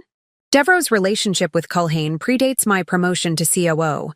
He was brought in by board members with connections to Nexus Industries. I inherited the arrangement. And rather than ending it, you expanded it, I noted coldly. The Nevada facility operations increased significantly under your direction. The Michigan site was established during your tenure. The financial transfers to Obsidian Prime doubled in your first year as COO. He didn't immediately respond, and I pressed the advantage. You're trying to rewrite history, Arthur, casting yourself as the reluctant participant rather than the driving force. Just like you're attempting to reframe our divorce as some noble sacrifice rather than what the evidence clearly shows. A calculated business decision made with Gabriel Winthrop's encouragement. It wasn't that simple, he finally said, his voice strained. Nothing ever is. Save it for your deposition, I replied. The board meeting tomorrow will formalize your termination. The evidence against you is comprehensive and irrefutable. Farah. His voice took on an almost pleading quality. Whatever you think of me, be careful. Watch the board members, especially those with connections to Nexus. Don't trust Winthrop, and for God's sake, don't meet with Devereaux if he reaches out. Goodbye, Arthur. I ended the call, then immediately contacted Coraline. I need you to verify something. Arthur claims someone tampered with his car tonight, specifically cut the brake lines. Can you check if any police report has been filed? On it, she replied. 20 minutes later, she called back. No police report, but I accessed the restaurant's security camera feeds. Arthur did check underneath his car before getting in, and he did have it towed rather than driving it. I can't verify the brake lines specifically, but something made him suspicious enough not to drive. Or he staged the whole thing.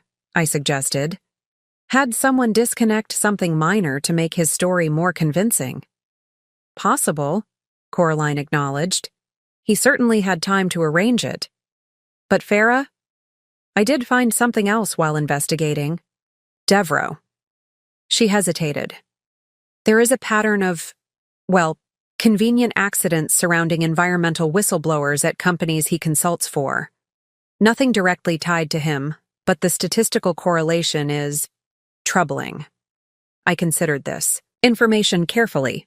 Arthur could easily have known about these incidents and incorporated them into his fiction to make it more believable. Absolutely, Coraline agreed quickly, perhaps too quickly. I'm just providing all the information. After ending the call, I sat in my darkened apartment, watching the city lights below as I weighed everything I'd learned. Arthur's desperation was evident, his manipulations increasingly transparent. Yet some small details, like checking his car before driving it, suggested either a genuine concern for his safety or an elaborate performance designed to convince me of his fabricated Devereaux conspiracy. The simplest explanation was usually the correct one.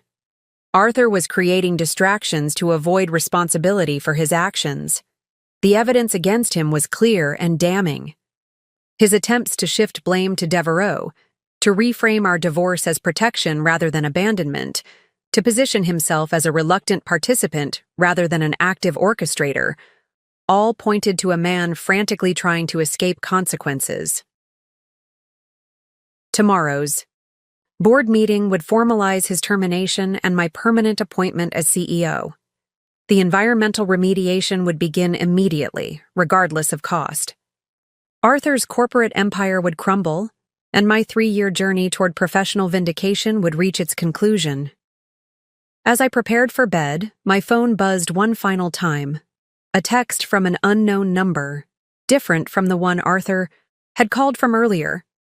Storage Unit 447, Blue Mountain Facility. Security code 0517. What you need is inside. Trust no one, not even the board. I stared at the message, weighing whether this was one last desperate attempt at manipulation or something else entirely. Either way, I had no intention of walking into what could easily be a trap.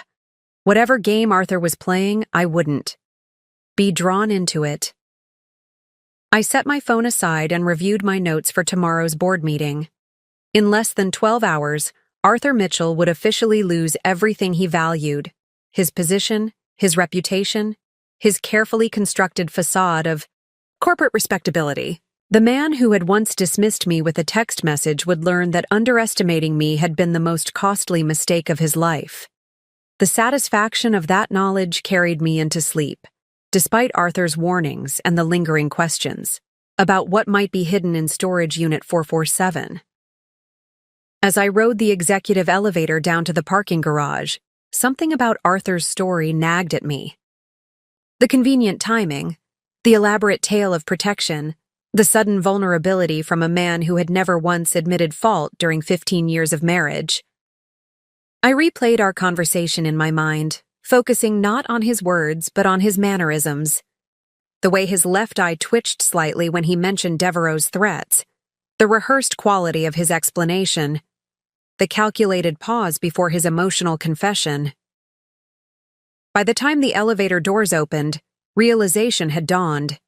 Arthur Mitchell, master manipulator, corporate tactician, and my ex-husband of 3 years, was lying. Again. I stepped cautiously into the dimly lit garage, phone in hand, and texted Coraline. Need immediate background on Arthur's movements. 3 years ago. Focus on financial transactions week before divorce text. Her response came quickly. Already pulled that data. Unusual activity. $750K wire transfer to Cayman account 2 days before text. Same day as meeting with potential. Nexus Industries acquisition team. The pieces clicked into place with devastating clarity. There had been no noble sacrifice, no protective divorce. Arthur had ended our marriage because a potential merger with Nexus had presented a more advantageous alliance, both professionally and personally. I reached my car and sat for a moment, letting cold fury replace the momentary sympathy I'd foolishly allowed myself to feel. Arthur hadn't been protecting me. He'd been protecting himself and his financial interests. The Devereaux story was likely an elaborate fabrication designed to manipulate me into hesitating, into showing mercy. I started the engine, but instead of heading toward my sister's apartment as planned, I drove directly to Culhane's secure data center across town. If Arthur was lying about our divorce, he was almost certainly lying about other aspects of the Obsidian Prime operation. I needed to verify independently before the board meeting. The night security team recognized me immediately. The advantage of being CEO, even for less than a day. Ms. Winters, we weren't expecting executives at this hour. Emergency data validation, I explained briskly. I need access to the secure terminal room. Once inside the facility's most protected space, I began methodically cross-referencing every element of Arthur's story. The results were illuminating and infuriating. Isaiah Devereaux existed, but his relationship with Culhane was far less sinister than Arthur had portrayed. He was indeed a consultant specializing in regulatory compliance, but the records showed he had actually advocated for more rigorous environmental protocols, not fewer. His recommendations had been systematically ignored or altered after submission, with Arthur's signature on each revision. The Nevada facility was real, but its environmental issues stemmed from policies implemented before Devereaux's involvement. The satellite images showing contamination were from 2 years ago. Current imagery showed remediation efforts underway. Efforts Arthur had apparently concealed from me. Most damning was an email chain I discovered between Arthur and Gabriel Winthrop, dated 3 years and 1 month ago. Marriage situation becoming complicated. F asking too many questions about new acquisition strategies. Need clean break before Nexus deal. Will handle personal situation after Munich conference. Winthrop's response had been equally cold. Personal entanglements create liability. Clean break advised. Nexus board requires clear leadership hierarchy. Without domestic complications. Your decision, but recommendation is definitive separation. The Munich conference had been the same week my mother died. The week Arthur had ended our marriage with a text message rather than face me in person. Not for protection, but for corporate advancement and personal gain. By 1 a.m., I had compiled irrefutable evidence of Arthur's actual corruption, not the elaborate conspiracy he'd described, but something far more personal and insidious. He had sacrificed our marriage for a business deal, then spent 3 years orchestrating financial fraud for his own enrichment. The environmental issues were real, but largely of his creation, not Devereaux's. I updated the insurance file with accurate information, removing Arthur's access codes and fabrications. This was no longer our shared protection. It was my evidence against him. As dawn approached, I made my way to Culhane headquarters for the 7 a.m. board meeting, arriving deliberately early to prepare the conference room. Arthur would be expecting a united front based on our conversation. He would find something very different. The board members filed in shortly before 7, their expressions a mixture of concern and curiosity. Samantha took her seat beside me, leaning close to whisper, "Are you all right? You look like you haven't slept." "I haven't," I confirmed. "But I've never been more clear-headed."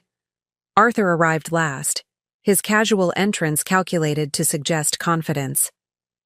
He'd changed clothes and groomed himself immaculately, no trace of the disheveled, emotionally vulnerable man from last night. His eyes met mine, and he gave a subtle nod of solidarity. I returned it with a cold smile that stopped him mid-stride. "Good morning, everyone," I began once Arthur had taken his seat. "Thank you for convening on such short notice. Yesterday I uncovered evidence of significant financial and ethical misconduct at Culhane Technologies. I activated the presentation screen displaying the first set of documents, Arthur's systematic misappropriation of funds, his falsification of environmental reports, his offshore accounts growing fat with diverted corporate resources.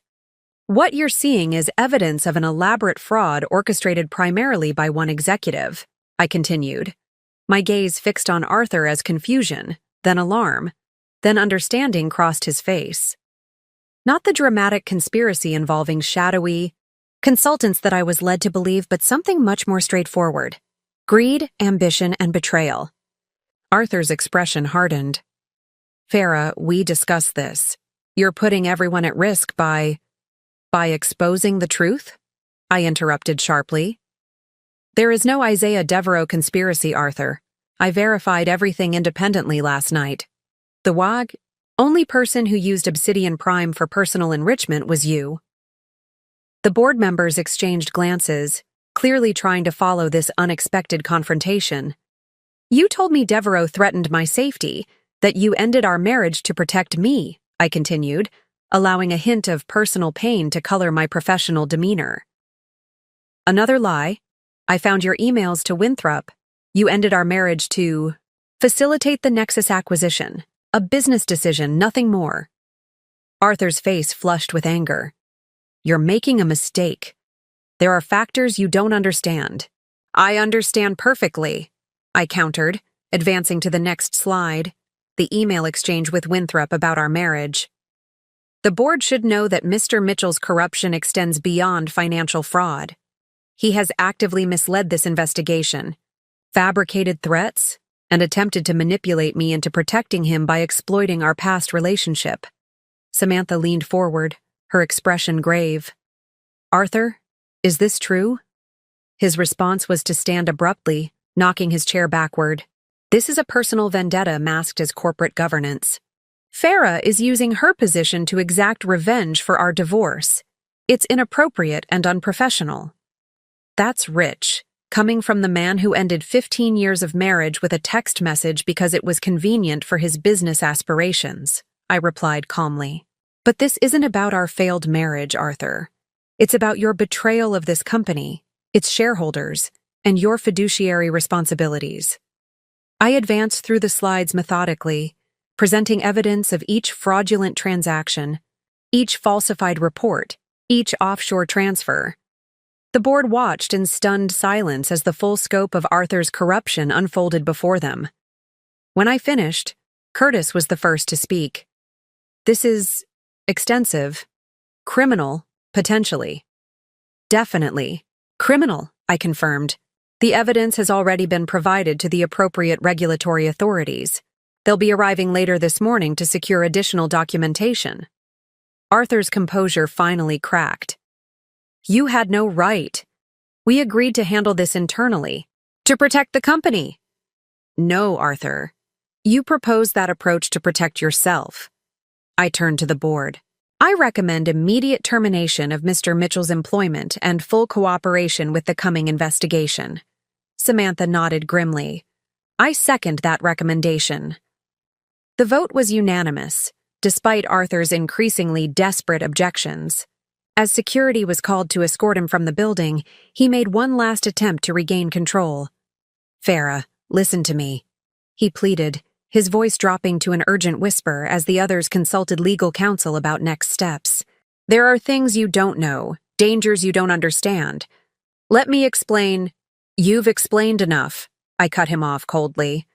15 years of marriage ended with a text message while I stood at my mother's graveside.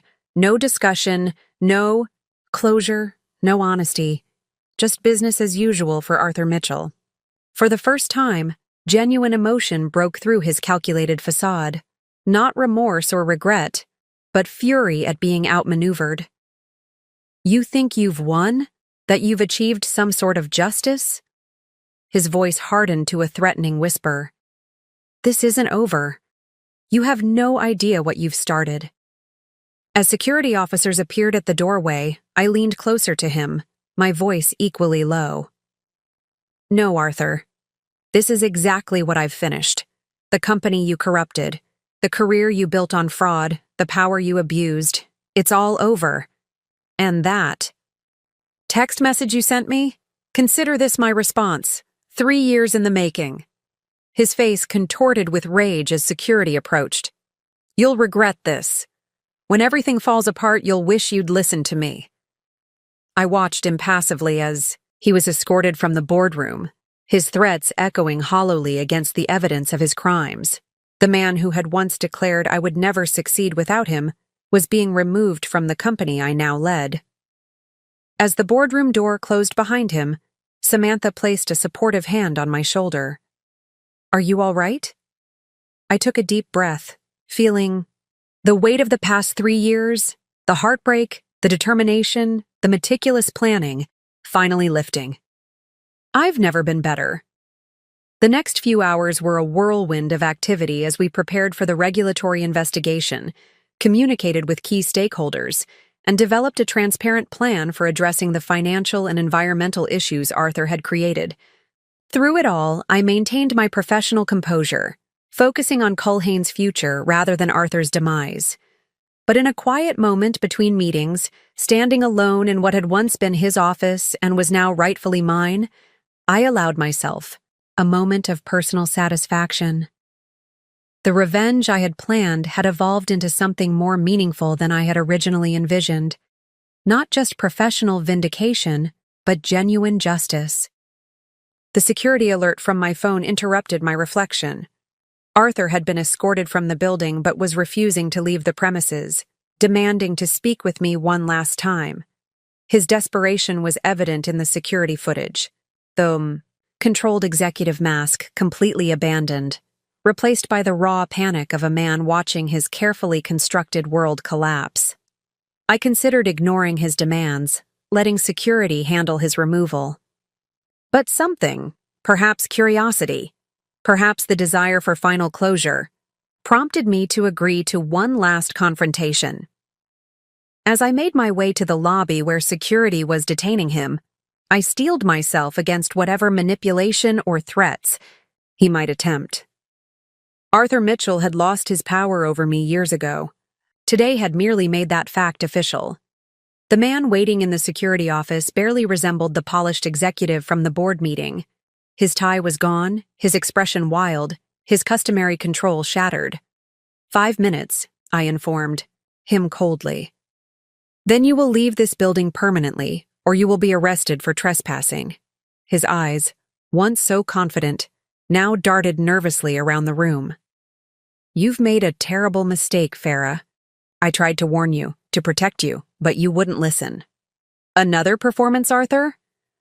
Really? I shook my head in disappointment. I verified everything. The Devereaux conspiracy was your fabrication to manipulate me. Not everything I told. You was a lie, he insisted, desperation evident in his voice. The environmental issues are real. The Nevada facility is contaminated. People in Clearwater are getting sick. I know. The contamination you caused, the policies you implemented, the regulations you circumvented, all documented, all traced. Back to you. The remediation efforts will begin immediately under new leadership. He stepped closer, prompting the security officer to move protectively toward me. Farah, please. We were married for 15 years. Whatever you think of me now, you knew me then. I'm begging you to listen. For a brief moment, I allowed myself to remember the man I had once loved. Brilliant, ambitious, seemingly kind. The man who had held my hand through my father's funeral, who had celebrated every professional achievement, who had promised to love me forever. That man had died long before the text message that ended our marriage, replaced by the desperate figure before me now. Our time is up, Arthur, in every possible way. I nodded to the security officer. Please escort Mr. Mitchell from the premises. He is not to be readmitted under any circumstances. As they led him toward the exit, his final words floated back. To me, not a threat this time, but something that sounded almost like genuine fear. Watch your back, Farah. Not because of me, but because of what I've unleashed. Please, be careful. I turned away, refusing to be drawn into one last manipulation. His concern, real or feigned, was no longer my problem. I had a company to lead, corruption to address, and a future to build without the shadow of Arthur Mitchell hanging over me. The visitor badge I'd worn yesterday had been replaced by my permanent CEO credentials, the symbolism not lost on me as I rode the elevator back to the executive floor. The woman who had once been dismissed with a text message now commanded the very company that had been the catalyst for our divorce. Success, indeed, was the sweetest revenge. By noon, the news of Arthur's termination had spread throughout Culhane. Technologies like wildfire. Employees gathered in small clusters, their hushed conversations ceasing abruptly whenever I passed. Some looked concerned, others relieved, but all were watching, waiting to see how the company would weather this sudden upheaval.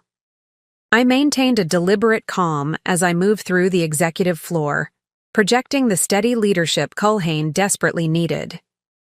Inside, however, I was processing the emotional whiplash of the morning's events.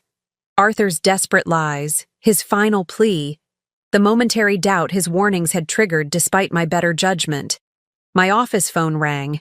Gabriel Winthrop of Nexus Industries, calling precisely at 11 a.m. for our scheduled meeting. Ms. Winters. His smooth voice carried a note of careful neutrality. I understand there have been some developments this morning. Perhaps we should reschedule our discussion? On the contrary, Mr. Winthrop, I replied with equal composure. I believe our meeting is more important than ever, though I should mention it will now include representatives from the SEC and the Environmental Protection Agency. I took the liberty of inviting them to join us at 11:30. A weighted silence followed. I see. Two simple words that carried volumes of calculation. May I ask what prompted this expansion of our agenda? The security alert from my phone interrupted my reflection. Arthur had been escorted from the building, but was refusing to leave the premises, demanding to speak with me one last time. His desperation was evident in the security footage, the controlled executive mask completely abandoned, replaced by the raw panic of a man watching his carefully constructed world collapse. I considered ignoring his demands, letting security handle his removal. But something, perhaps curiosity, perhaps the desire for final closure, prompted me to agree to one last confrontation. As I made my way to the lobby where security was detaining him, I steeled myself against whatever manipulation or threats he might attempt. Arthur Mitchell had lost his power over me years ago. Today had merely made that fact official. The man waiting in the security office barely resembled the polished executive from the board meeting. His tie was gone, his expression wild, his customary control shattered. 5 minutes, I informed him coldly. Then you will leave this building permanently, or you will be arrested for trespassing. His eyes, once so confident, now darted nervously around the room. You've made a terrible mistake, Farah. I tried to warn you, to protect you, but you wouldn't listen. Another performance, Arthur? Really? I shook my head in disappointment. I verified everything. The Devereaux conspiracy was your fabrication to manipulate me. Not everything I told. You was a lie, he insisted, desperation evident in his voice. The environmental issues are real. The Nevada facility is contaminated. People in Clearwater are getting sick. I know. The contamination you caused, the policies you implemented, the regulations you circumvented, all documented, all traced, back to you. The remediation efforts will begin immediately under new leadership. He stepped closer, prompting the security officer to move protectively toward me. Farah, please. We were married for 15 years. Whatever you think of me now, you knew me then. I'm begging you to listen. For a brief moment, I allowed myself to remember the man I had once loved. Brilliant, ambitious, seemingly kind. The man who had held my hand through my father's funeral, who had celebrated every professional achievement, who had promised to love me forever. That man had died long before the text message that ended our marriage, replaced by the desperate figure before me now. Our time is up, Arthur. in every possible way. I nodded to the security officer. Please escort Mr. Mitchell from the premises. He is not to be readmitted under any circumstances. As they led him toward the exit, his final words floated back. To me, not a threat this time, but something that sounded almost like genuine fear. Watch your back, Farah. Not because of me, but because of what I've unleashed. Please, be careful. I turned away, refusing to be drawn into one last manipulation. His concern, real or feigned, was no longer my problem. I had a company to lead, corruption to address, and a future to build without the shadow of Arthur Mitchell hanging over me. The visitor badge I'd worn yesterday had been replaced by my permanent CEO credentials, the symbolism not lost on me as I rode the elevator back to the executive floor. The woman who had once been dismissed with a text message now commanded the very company that had been the catalyst for our divorce. Success, indeed, was the sweetest revenge. By noon, the news of Arthur's termination had spread throughout Culhane. Technologies like wildfire. Employees gathered in small clusters, their hushed conversations ceasing abruptly whenever I passed. Some looked concerned, others relieved, but all were watching, waiting to see how the company would weather this sudden upheaval. I maintained a deliberate calm as I moved through the executive floor, projecting the steady leadership Culhane desperately needed. Inside, however, I was processing the emotional whiplash of the morning's events. Arthur's desperate lies, his final plea, the momentary doubt his warnings had triggered despite my better judgment. My office phone rang. Gabriel Winthrop of Nexus Industries calling precisely at 11:00 a.m. for our scheduled meeting. Ms. Winters. His smooth voice carried a note of careful neutrality. I understand there have been some developments this morning. Perhaps we should reschedule our discussion. On the contrary, Mr. Winthrop, I replied with equal composure. I believe our meeting is more important than ever, though I should mention it will now include representatives from the SEC and the Environmental Protection Agency. I took the liberty of inviting them to join us at 11:30. A weighted silence followed. I see. Two simple words that carried volumes of calculation. May I ask what prompted this expansion of our agenda? Transparency, Mr. Winthrop, something Culhane Technologies is now committed to in all its partnerships.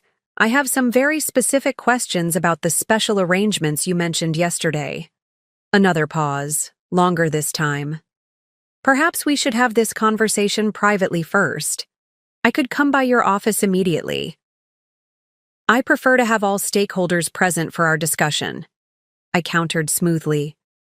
The regulators are particularly interested in Nexus Industries' relationship with certain Culhane operations. Ms. Winters. His tone shifted subtly, hardening at the edges.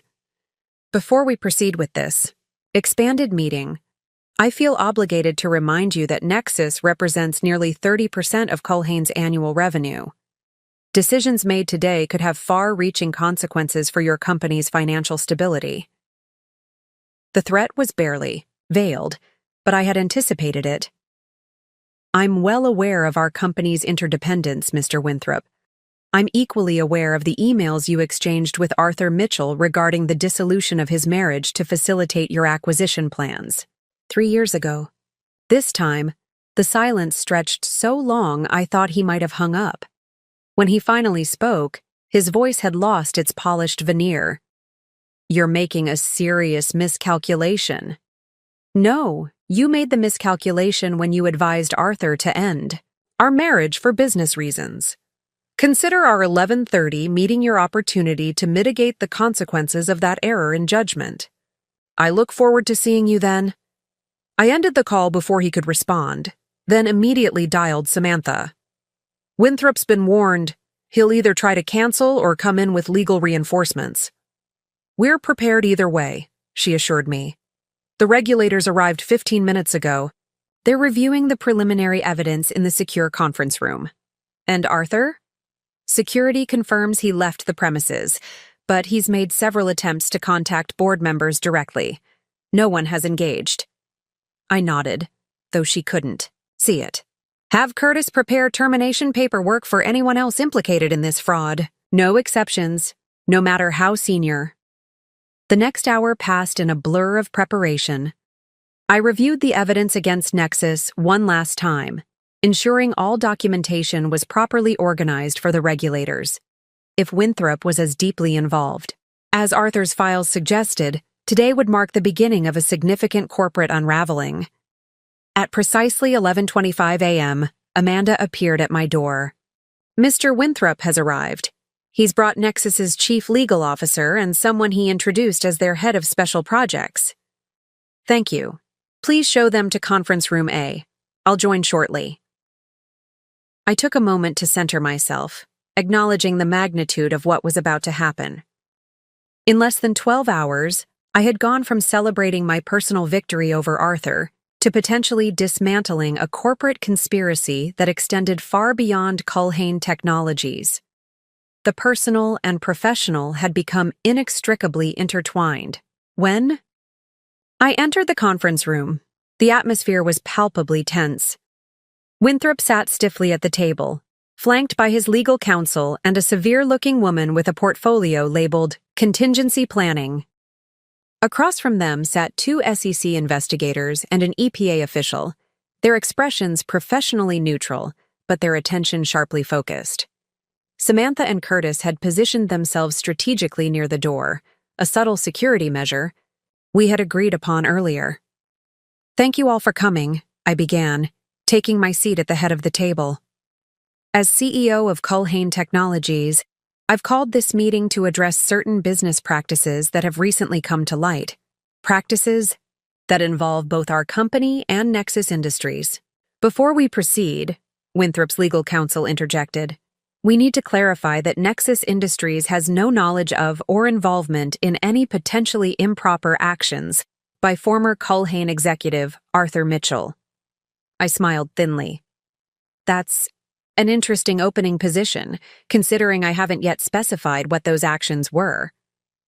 The lawyer flushed slightly as I activated the presentation screen, displaying the first of many damning documents. What you're seeing is an email exchange between Arthur Mitchell and Gabriel Winthrop from 3 years ago, discussing the need to end Mitchell's marriage before finalizing certain acquisition arrangements between our companies. Winthrop's expression remained carefully controlled, but his knuckles whitened as he gripped the armrest of his chair. While distasteful, a personal decision regarding marriage hardly falls within SEC jurisdiction, his lawyer noted. You're absolutely right, I agreed, advancing to the next slide. However, the financial transactions that followed certainly do. These transfers, totaling over $120 million, moved through a triangular structure involving Culhane Technologies, Nexus Industries, and a shell company called Obsidian Prime. The SEC investigators leaned forward, their interest visibly piqued. The purpose of these transfers, I continued, was to conceal environmental compliance costs associated with manufacturing processes at both Culhane and Nexus facilities. Rather than properly disposing of hazardous materials through regulated channels, both companies diverted these materials to unauthorized facilities, primarily in Nevada, Michigan, and Arizona. I turned to the EPA representative. The environmental impact documentation is included in your briefing package, including satellite imagery of the Nevada site showing significant contamination of surrounding soil and potential groundwater effects. For the next 30 minutes, I methodically presented evidence of the joint corporate malfeasance, financial fraud, environmental violations, and deliberate concealment from regulators and shareholders. Throughout my presentation, Winthrop's expression gradually transformed from controlled confidence to grim realization as the extent of the documented evidence became clear. When I finished, the senior SEC investigator spoke first. This is one of the most comprehensive cases of corporate fraud I've seen in 20 years with the Commission. We'll need to expand our investigation immediately to include Nexus Industries. Winthrop's lawyer attempted damage control. My client is prepared to cooperate fully, of course. If improper activities occurred, they were without the knowledge or approval of senior leadership. Save it. I interrupted, sliding a final document across the table. Email from Gabriel Winthrop to Arthur Mitchell, dated 18 months ago. Disposal cost savings exceeding projections. Board pleased with arrangement. Maintain current protocols and expand to Michigan operation when ready. Hardly sounds like an uninvolved executive, does it? Winthrop finally broke his silence. You have no idea what you've done, Farah. This goes beyond corporate politics or your personal vendetta against Arthur.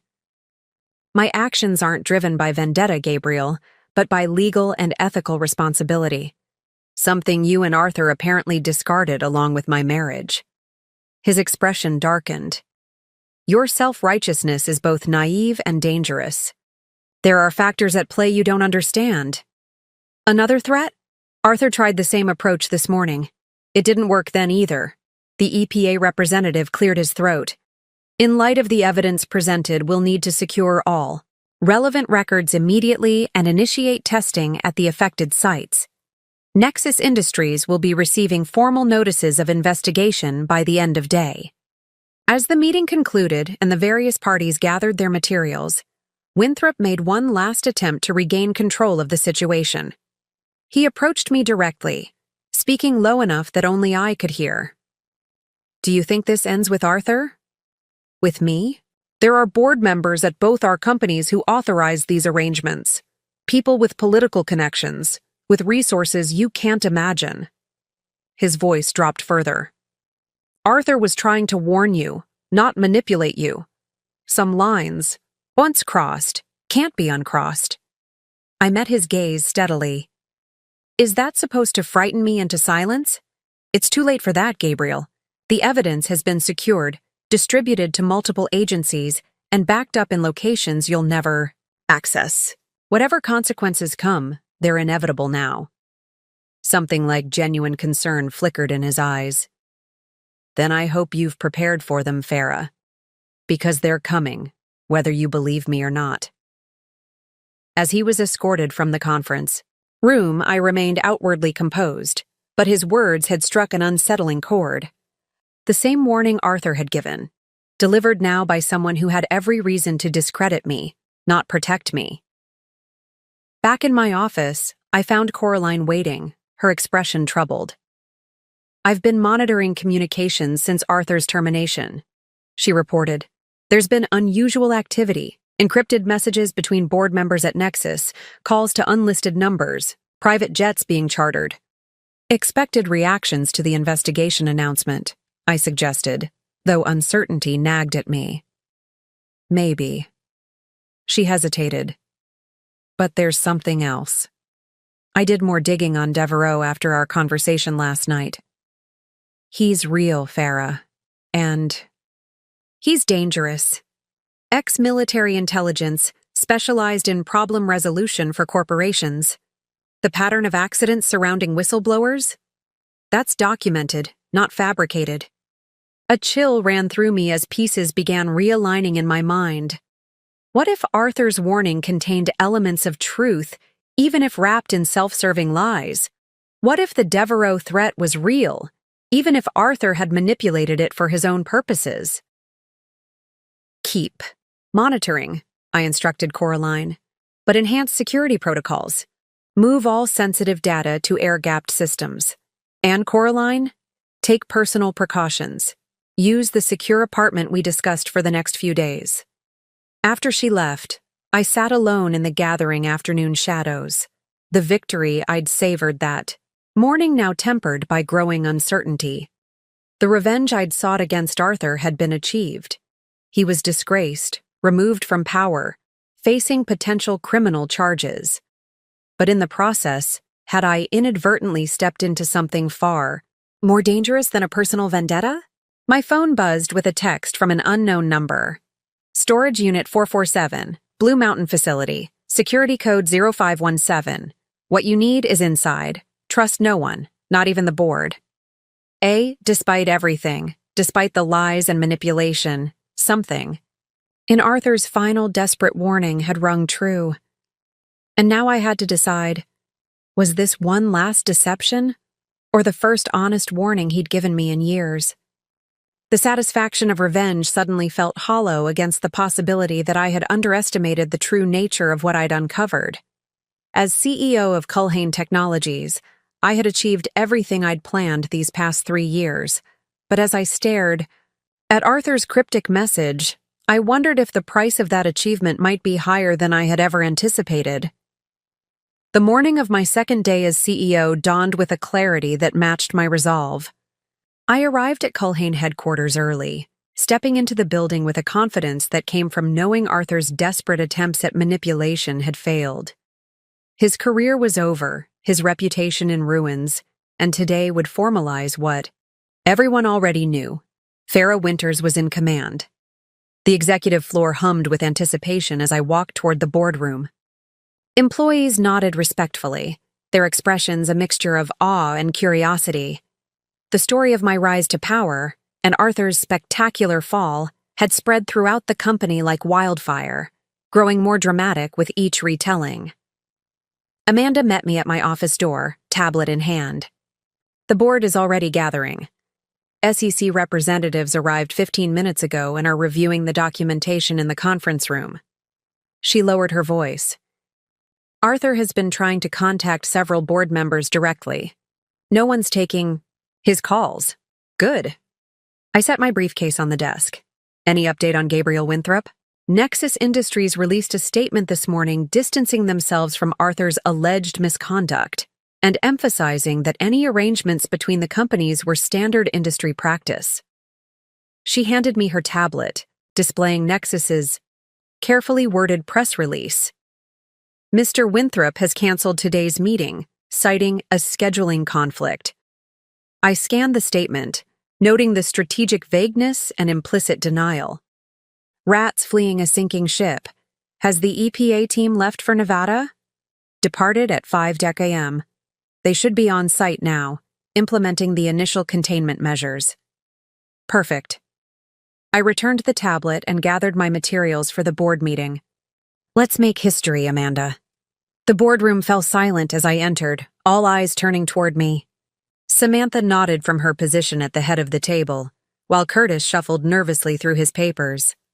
The other board members, mostly men who had known Arthur for years, watched me with expressions ranging from grudging respect to barely concealed apprehension. Good morning, I began, taking my seat. Thank you all for convening on such short notice. Yesterday's revelations were undoubtedly disturbing, but today we take decisive action to correct course. I placed a document on the table. This is Arthur Mitchell's formal termination paperwork, citing gross misconduct, financial fraud, and environmental negligence. It requires board approval to be finalized. Curtis cleared his throat. Ms. Winters, while the evidence against Mr. Mitchell is certainly concerning, some board members have expressed interest in hearing his side directly before proceeding with termination. I raised an eyebrow. His side? The financial records speak for themselves, Mr. Bradley. The falsified environmental reports bear his signature. The offshore accounts are registered in his name. Nevertheless, an older board member, Harold Madison, interjected, Arthur has been with Culhane for 17 years. Some feel we owe him the courtesy of a formal defense. I studied Madison carefully. He had been one of Arthur's staunchest allies over the years, and according to our investigation, had signed off on several questionable financial transfers related to Obsidian Prime. Mr. Madison, I replied evenly, may I remind the board that Arthur had ample opportunity to explain himself yesterday. Instead, he attempted to manipulate the narrative with increasingly desperate fabrications. Further delay serves no purpose except to potentially allow evidence to disappear. Samantha nodded in agreement. The regulatory authorities are already involved. Postponing decisive action could be interpreted as corporate obstruction. Madison's expression tightened, but before he could respond, the boardroom door opened. A young assistant entered, whispering urgently to Samantha before placing a newspaper on the table. You might want to see this, Samantha said, sliding the paper toward me. The headline blazed across the front page of the Wall Street Journal's business section. Culhane Technologies rocked by fraud allegations. CEO Arthur Mitchell faces termination. Below it, a smaller subheading read, New CEO Farah Winters, former wife of Mitchell, uncovers years of financial and environmental misconduct. The article contained details that could only have come from someone inside Culhane, specific amounts, dates, project names. Arthur had clearly gone to the press in a desperate attempt to control the narrative. It seems Mr. Mitchell has chosen to make this public, I noted calmly, though inwardly I was seething at his attempt to frame the story around our personal history, which makes our decision even more urgent. The board members exchanged glances, their leverage for delay evaporating with the public exposure. Even Madison seemed to recognize the futility of further resistance. I move to approve the termination, Samantha stated firmly. Seconded, another board member quickly added. Vote was taken. 9 in favor, 1 abstention, Madison, 0 opposed. Arthur Mitchell was officially terminated as an employee of Culhane Technologies, effective immediately. Now, I continued, to address the environmental situation. Our team is already implementing containment measures at the Nevada facility, but we need to discuss public disclosure and remediation costs. For the next hour, we worked through the complex implications of Arthur's environmental crimes. The board, perhaps sensing the gravity of the situation or simply recognizing the inevitability of regulatory action, approved a comprehensive response plan with minimal resistance. By mid-morning, we had established a $50 million emergency fund for environmental remediation and community health services for affected areas. As the meeting concluded, my phone buzzed with a text from security. Arthur Mitchell attempting to enter building. Security denied access per your instructions. He's becoming belligerent. I excused myself and moved to the window overlooking the main entrance. Below, I could see Arthur engaged in a heated argument with security personnel. His normally immaculate appearance had deteriorated further, suit wrinkled, hair disheveled, gestures wild and erratic. Even from a distance, I could see the desperation in his body language. Should we call the police? Samantha asked, joining me at the window. Not yet, I replied. Let's see if he leaves on his own. After several more minutes of arguing, Arthur finally retreated to his car. A rental, I noticed, perhaps supporting his claim about the brake lines in his own vehicle. As he slammed the door and sped away, I felt a surprising lack of satisfaction. The man I'd once loved, who had built his career on manipulation and deceit, had been reduced to this. A desperate figure shouting at security guards outside the building he once commanded. You did the right thing, Samantha said quietly. His actions put thousands of people at risk, employees, shareholders, communities near those facilities. I know. I turned away from the window. Has anyone checked that storage unit he mentioned? In his text? Samantha looked surprised. I thought we agreed it was likely a trap. It probably is, I acknowledged. But I'm curious.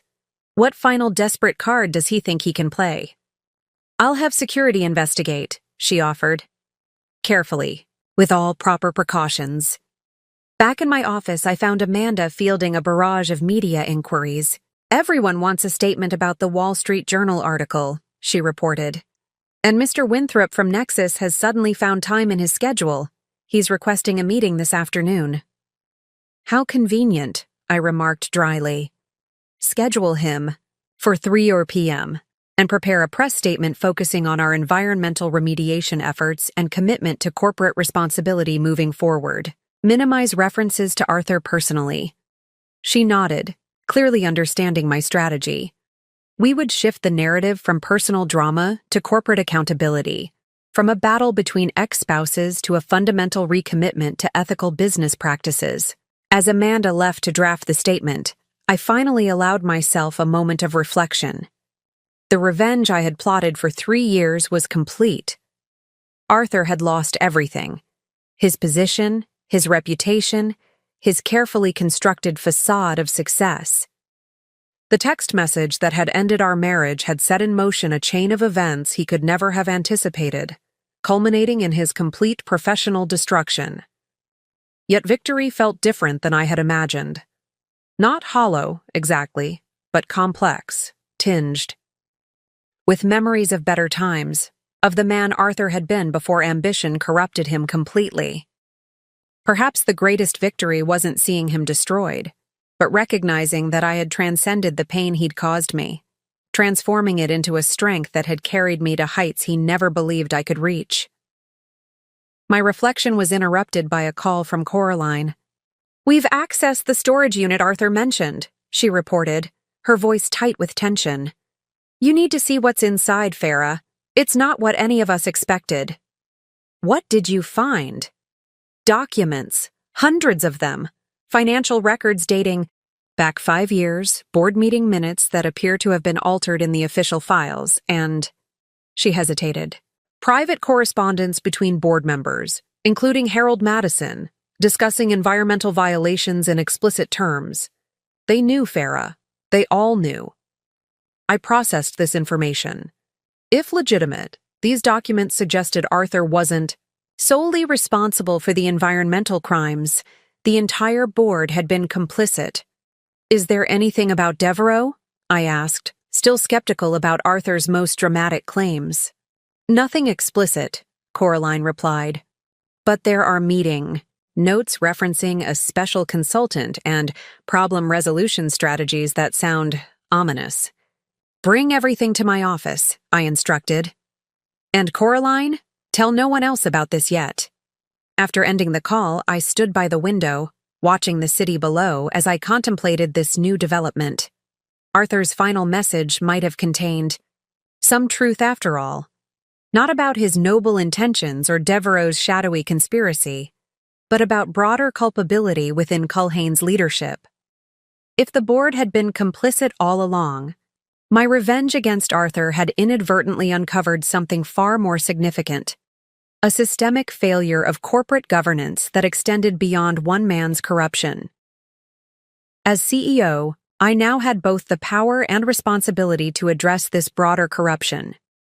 The revenge that had motivated me for 3 years had evolved into something more meaningful, a genuine opportunity to transform Culhane Technologies from within, to correct not just Arthur's wrongs, but an entire culture of ethical compromise.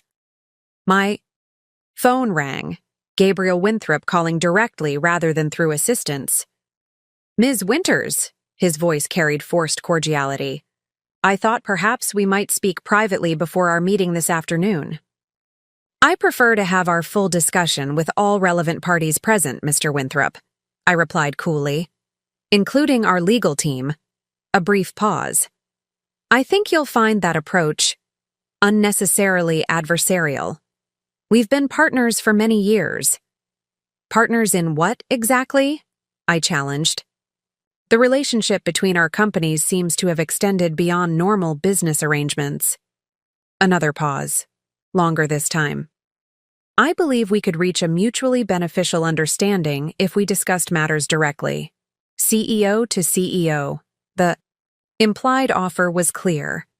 A deal to protect both companies' reputations, likely at the expense of Arthur and perhaps a few sacrificial executives. A neat resolution that would leave the system intact while creating the appearance of accountability. "I'll see you at 3, Mr. Winthrop," I replied firmly. "Bring your lawyers." As I ended the call, I felt a renewed sense of purpose. Arthur's downfall had been personally satisfying, but it was just the beginning. The documents from the storage unit, if authentic, offered a path to more comprehensive change, a chance to address not just one man's corruption, but an entire network of corporate malfeasance. The revenge I had sought against Arthur was complete. What remained now was justice on a much larger scale. By 2 o'clock, Coraline had arrived with the contents of Arthur's storage unit, 3 large boxes of meticulously organized documents. I cleared my conference table and began methodically reviewing the files, quickly realizing their significance. These are original board minutes, I noted, comparing them with the official versions in our corporate records, extensively edited before being entered into the company archives. Samantha examined another stack of papers. Correspondence between Harold Madison and at least 4 other board members discussing containment strategies for the Nevada facility issues. They knew about the contamination as early as 2 years ago. The evidence was comprehensive and damning, not just for Arthur, but for nearly half the board. While Arthur had been the primary architect of the financial fraud, the environmental crimes had been a collaborative effort, sanctioned at the highest levels of Culhane's governance structure. Arthur saved these as insurance, I realized. Protection against being the sole scapegoat if the situation ever came to light. But why give you access to them now? Coraline questioned, her expression puzzled. He's essentially handing you weapons against his allies. Because his allies have already abandoned him, I replied, recalling the morning's board vote and Nexus's carefully worded press release. Arthur's being sacrificed to protect everyone else. This is his revenge against those who won't protect him. Ironic that Arthur's final move would be to provide me with the tools to extend my purge beyond him to the broader corruption within Culhane. In attempting to salvage something from his downfall, he'd inadvertently empowered me further. We need to approach this carefully, Samantha cautioned. Half the board implicated at once could destabilize the company completely. Agreed, I nodded. We start with Madison, Arthur's strongest ally and the most explicitly implicated in these documents. We present him with evidence of his involvement and offer him the opportunity to resign voluntarily before the next SEC interview. And Winthrop? Coraline asked. These files show Nexus was more than just peripherally aware of the environmental issues. That's why he suddenly wants a meeting. I smiled thinly. He's realized Arthur might have documentation implicating Nexus. We'll let him make his pitch, then present our evidence and terms. As we formulated our strategy, my phone buzzed with a text from security. Arthur Mitchell has returned, parked across street watching building. Security monitoring. I moved to the window, spotting Arthur's rental car positioned with a clear view of the main entrance. His desperation was evolving into something more concerning, an obsessive need to regain control of a situation spiraling far beyond his grasp.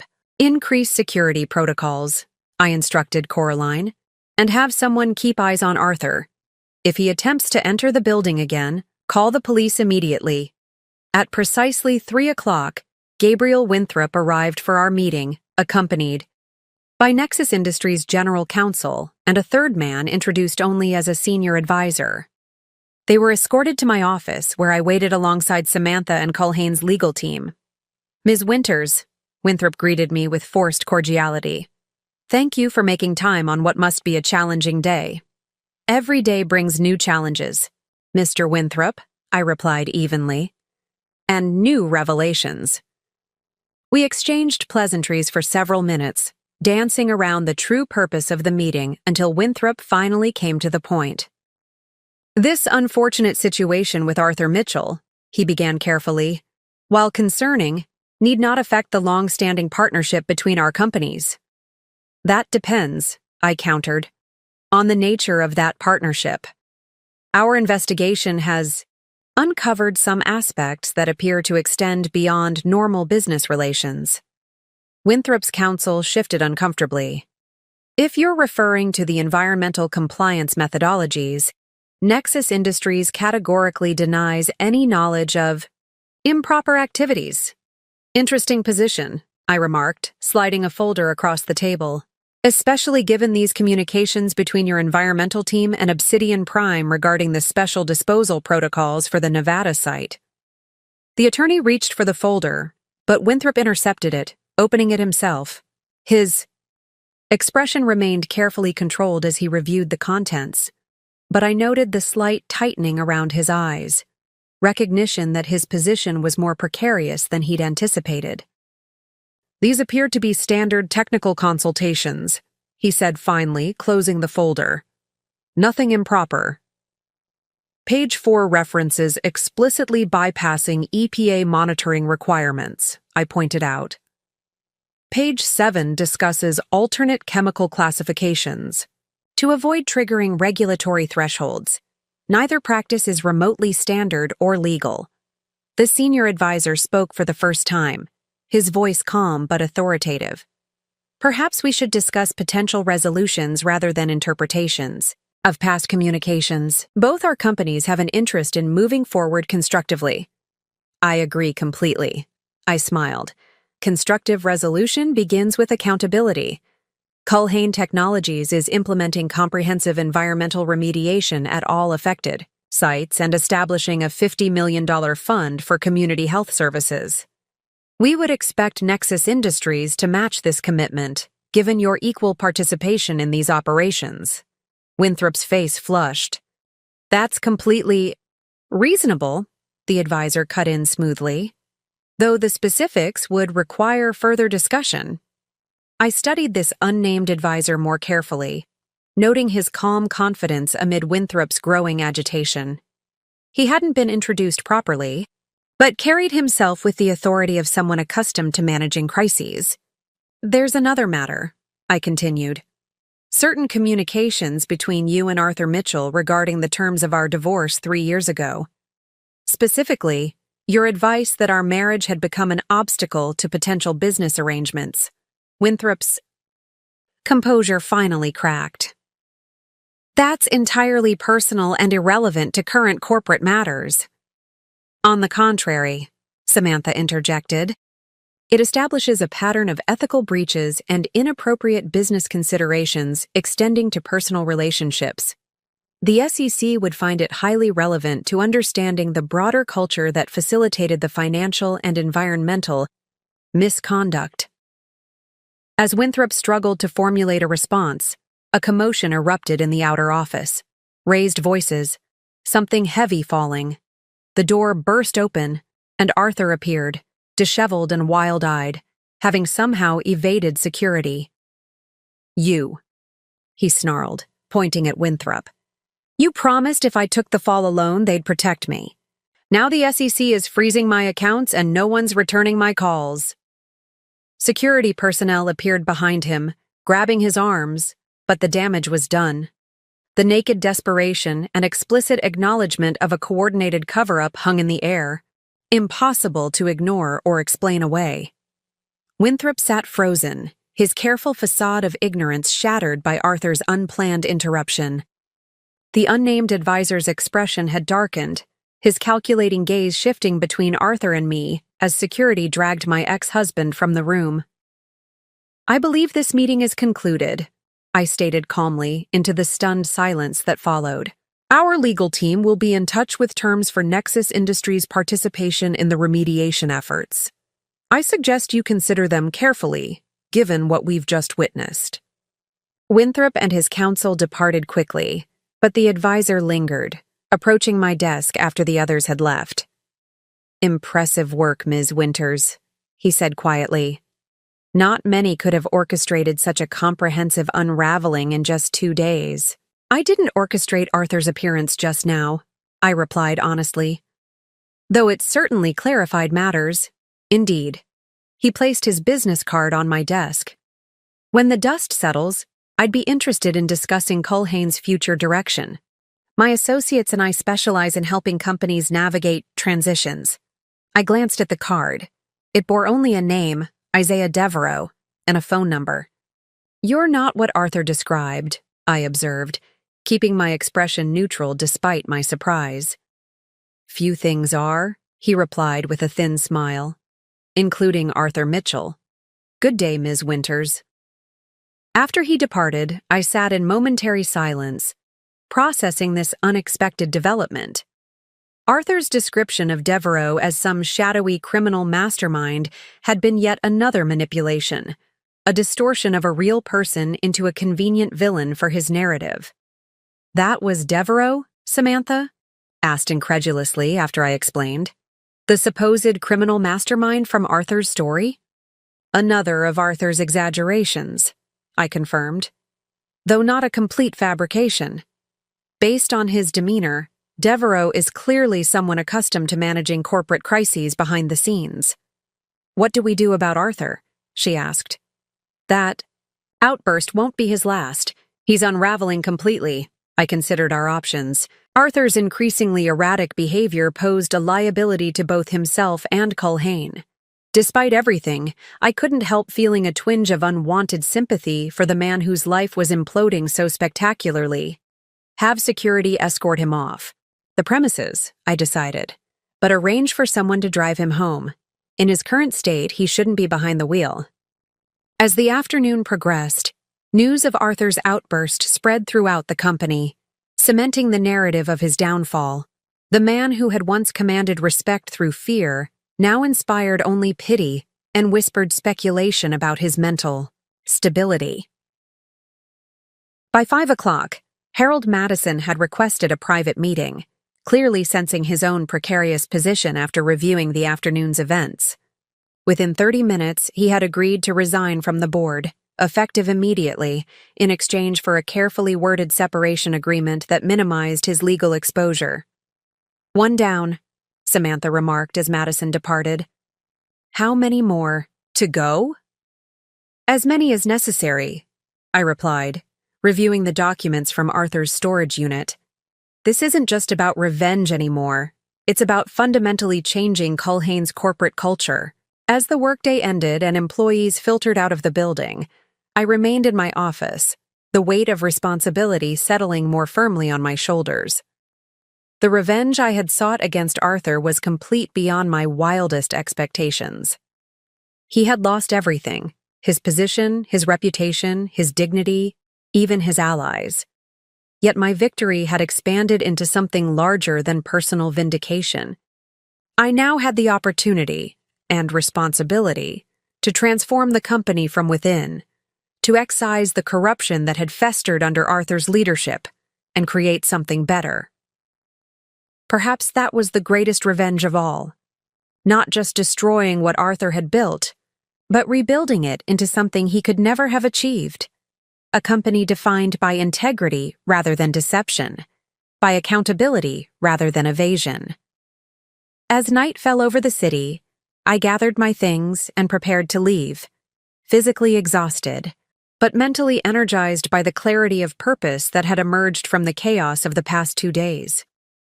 Arthur's text message 3 years ago had been meant to end something. Instead, it had been the catalyst for an entirely new beginning, not just for me, but for Culhane Technologies itself. 6 months later, the autumn sunlight streamed through the floor-to-ceiling windows of my office, illuminating the space that had once been Arthur's sanctuary and was now unquestionably mine. The heavy mahogany furniture had been replaced with modern, sustainable materials. The imposing barriers that had once separated the CEO from other executives had been removed in favor of collaborative spaces and transparent glass walls. Symbolic changes, perhaps, but reflective of the deeper transformation that had swept through Culhane Technologies in the 6 months since Arthur's dramatic fall. "The final quarterly numbers, Ms. Winters," Amanda said, placing a folder on my desk. "The board meeting starts in 20 minutes. I reviewed the figures with satisfaction.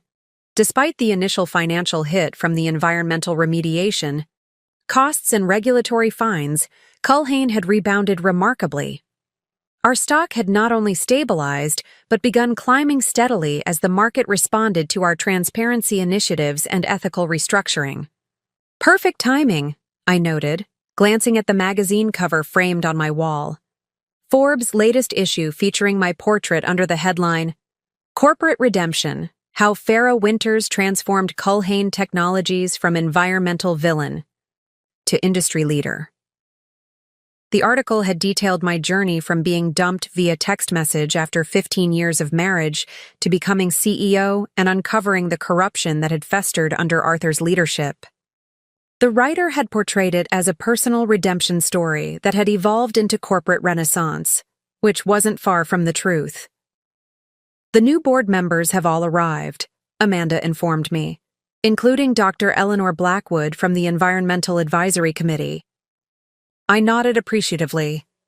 After removing 4 compromised board members, I had restructured Culhane's governance to include scientific expertise, ethical leadership specialists, and community representatives, voices that would have been dismissed as irrelevant under the old regime. As I gathered my materials for the board meeting, Coraline appeared at my door, tablet in hand. "You might want to see this before you head in." She handed me her device, displaying a news article from that morning. Former Culhane CEO Arthur Mitchell pleads guilty to financial fraud, environmental violations, faces up to 12 years in prison. The accompanying photo showed Arthur entering the courthouse, gaunt, gray, a shell of the commanding executive he had once been. His legal troubles had mounted rapidly after his dismissal from Culhane, as regulatory agencies discovered the full extent of his financial manipulations and environmental crimes. The plea deal represented the final collapse of Arthur's desperate attempts to shift blame or minimize his culpability. Several former board members had testified against him, eager to reduce their own exposure by painting Arthur as the primary architect of Culhane's corruption. "His sentencing is scheduled for next month," Coraline noted. "Prosecutors are pushing for the maximum." I studied the photo dispassionately, searching for any emotional response within myself. Satisfaction, vindication, even pity. Surprisingly, I felt nothing beyond a detached acknowledgement that justice was being served. The man who had once occupied so much space in my heart and mind had become almost irrelevant to my daily existence. "Thank you for the update," I said, returning the tablet. "Has there been any communication from Nexus Industries about the joint remediation project?" Their new CEO called this morning. "They've agreed to match our additional funding for the Clearwater Community Health Clinic." I smiled at this development. Gabriel Winthrop had been among the collateral damage of Culhane's cleansing, forced to resign as Nexus distanced itself from the scandal. His replacement, a woman with a background in sustainable business practices, had proven far more cooperative in addressing the environmental damage our companies had jointly caused. The board meeting proceeded smoothly, with unanimous approval for our expanded environmental initiatives and community investment projects. The new governance structure was functioning exactly as I had envisioned: collaborative, transparent, ethically grounded. Before we conclude, I addressed the board. I'd like to share some news from Clearwater, Nevada. The latest water testing shows significant improvement in groundwater quality. The remediation efforts are working more effectively than projected, and health officials are reporting decreases in respiratory complaints among residents. Dr. Blackwood nodded approvingly. "The comprehensive approach you implemented, combining immediate containment with long-term purification systems, is becoming a model for other corporate remediation projects. The EPA is considering standardizing your methodology." "It's not my methodology," I corrected gently. "It's the result of our environmental team working directly with community members to understand their needs and priorities. The most affected people have been central to designing the solution." As the meeting concluded and board members filtered out, Samantha lingered behind. In the months since Arthur's departure, she had become not just a professional ally, but a genuine friend, someone who understood the complexities of my journey from scorned wife to corporate leader. "Have you seen this?" she asked, showing me an email on her phone. It came through the general inquiry address this morning. The message was from Arthur, sent from a personal email account. Farah. As my sentencing approaches, I find myself reflecting on the path that brought us here. While I cannot undo the damage I've caused, to Culhane, to those communities, to us, I want you to know I recognize the magnitude of my failures. The company's transformation under your leadership shows what could have been possible had I chosen differently. I understand you have no reason to respond or even acknowledge this message, but I needed to express, for whatever it's worth after everything, that you've accomplished what I never could. Building something truly meaningful from the ruins of what I destroyed. Arthur, I read the message twice, searching for manipulation or hidden agenda. Finding none, I handed the phone back to Samantha.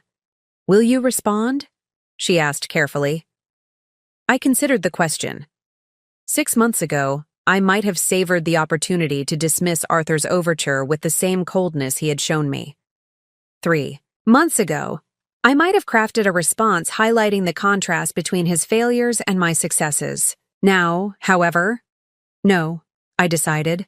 There's nothing to say that hasn't already been said through actions rather than words. His acknowledgement changes nothing about the past and adds nothing to my future. Samantha nodded, understanding the finality of my decision. Arthur Mitchell, the man who had once dominated my thoughts, whose approval I had once sought, whose rejection had once devastated me, had become simply irrelevant to the woman I now was. Later that afternoon, I left the office, early for a scheduled visit to our Nevada remediation site. As the corporate helicopter approached Clearwater, I could see the transformation below. New medical facilities, water treatment systems, revitalized community spaces funded by our remediation program. Celia Hayes, our new environmental compliance director, pointed out various projects as we descended. The community garden on the eastern edge was the residents' idea. The soil there has been completely replaced and tested. They're already growing vegetables. We toured the facilities, meeting with community leaders and site engineers. The residents' initial suspicion had gradually transformed into cautious partnership as they witnessed Culhane's commitment to genuine remediation rather than superficial damage control. Ms. Winters, an elderly woman, approached as we completed our tour. "I wanted to thank you personally. My grandson's asthma attacks have decreased significantly since the new air filtration systems were installed in our homes." "I'm glad to hear that," I replied sincerely. "Please continue to participate in the health monitoring program so we can track long-term improvements."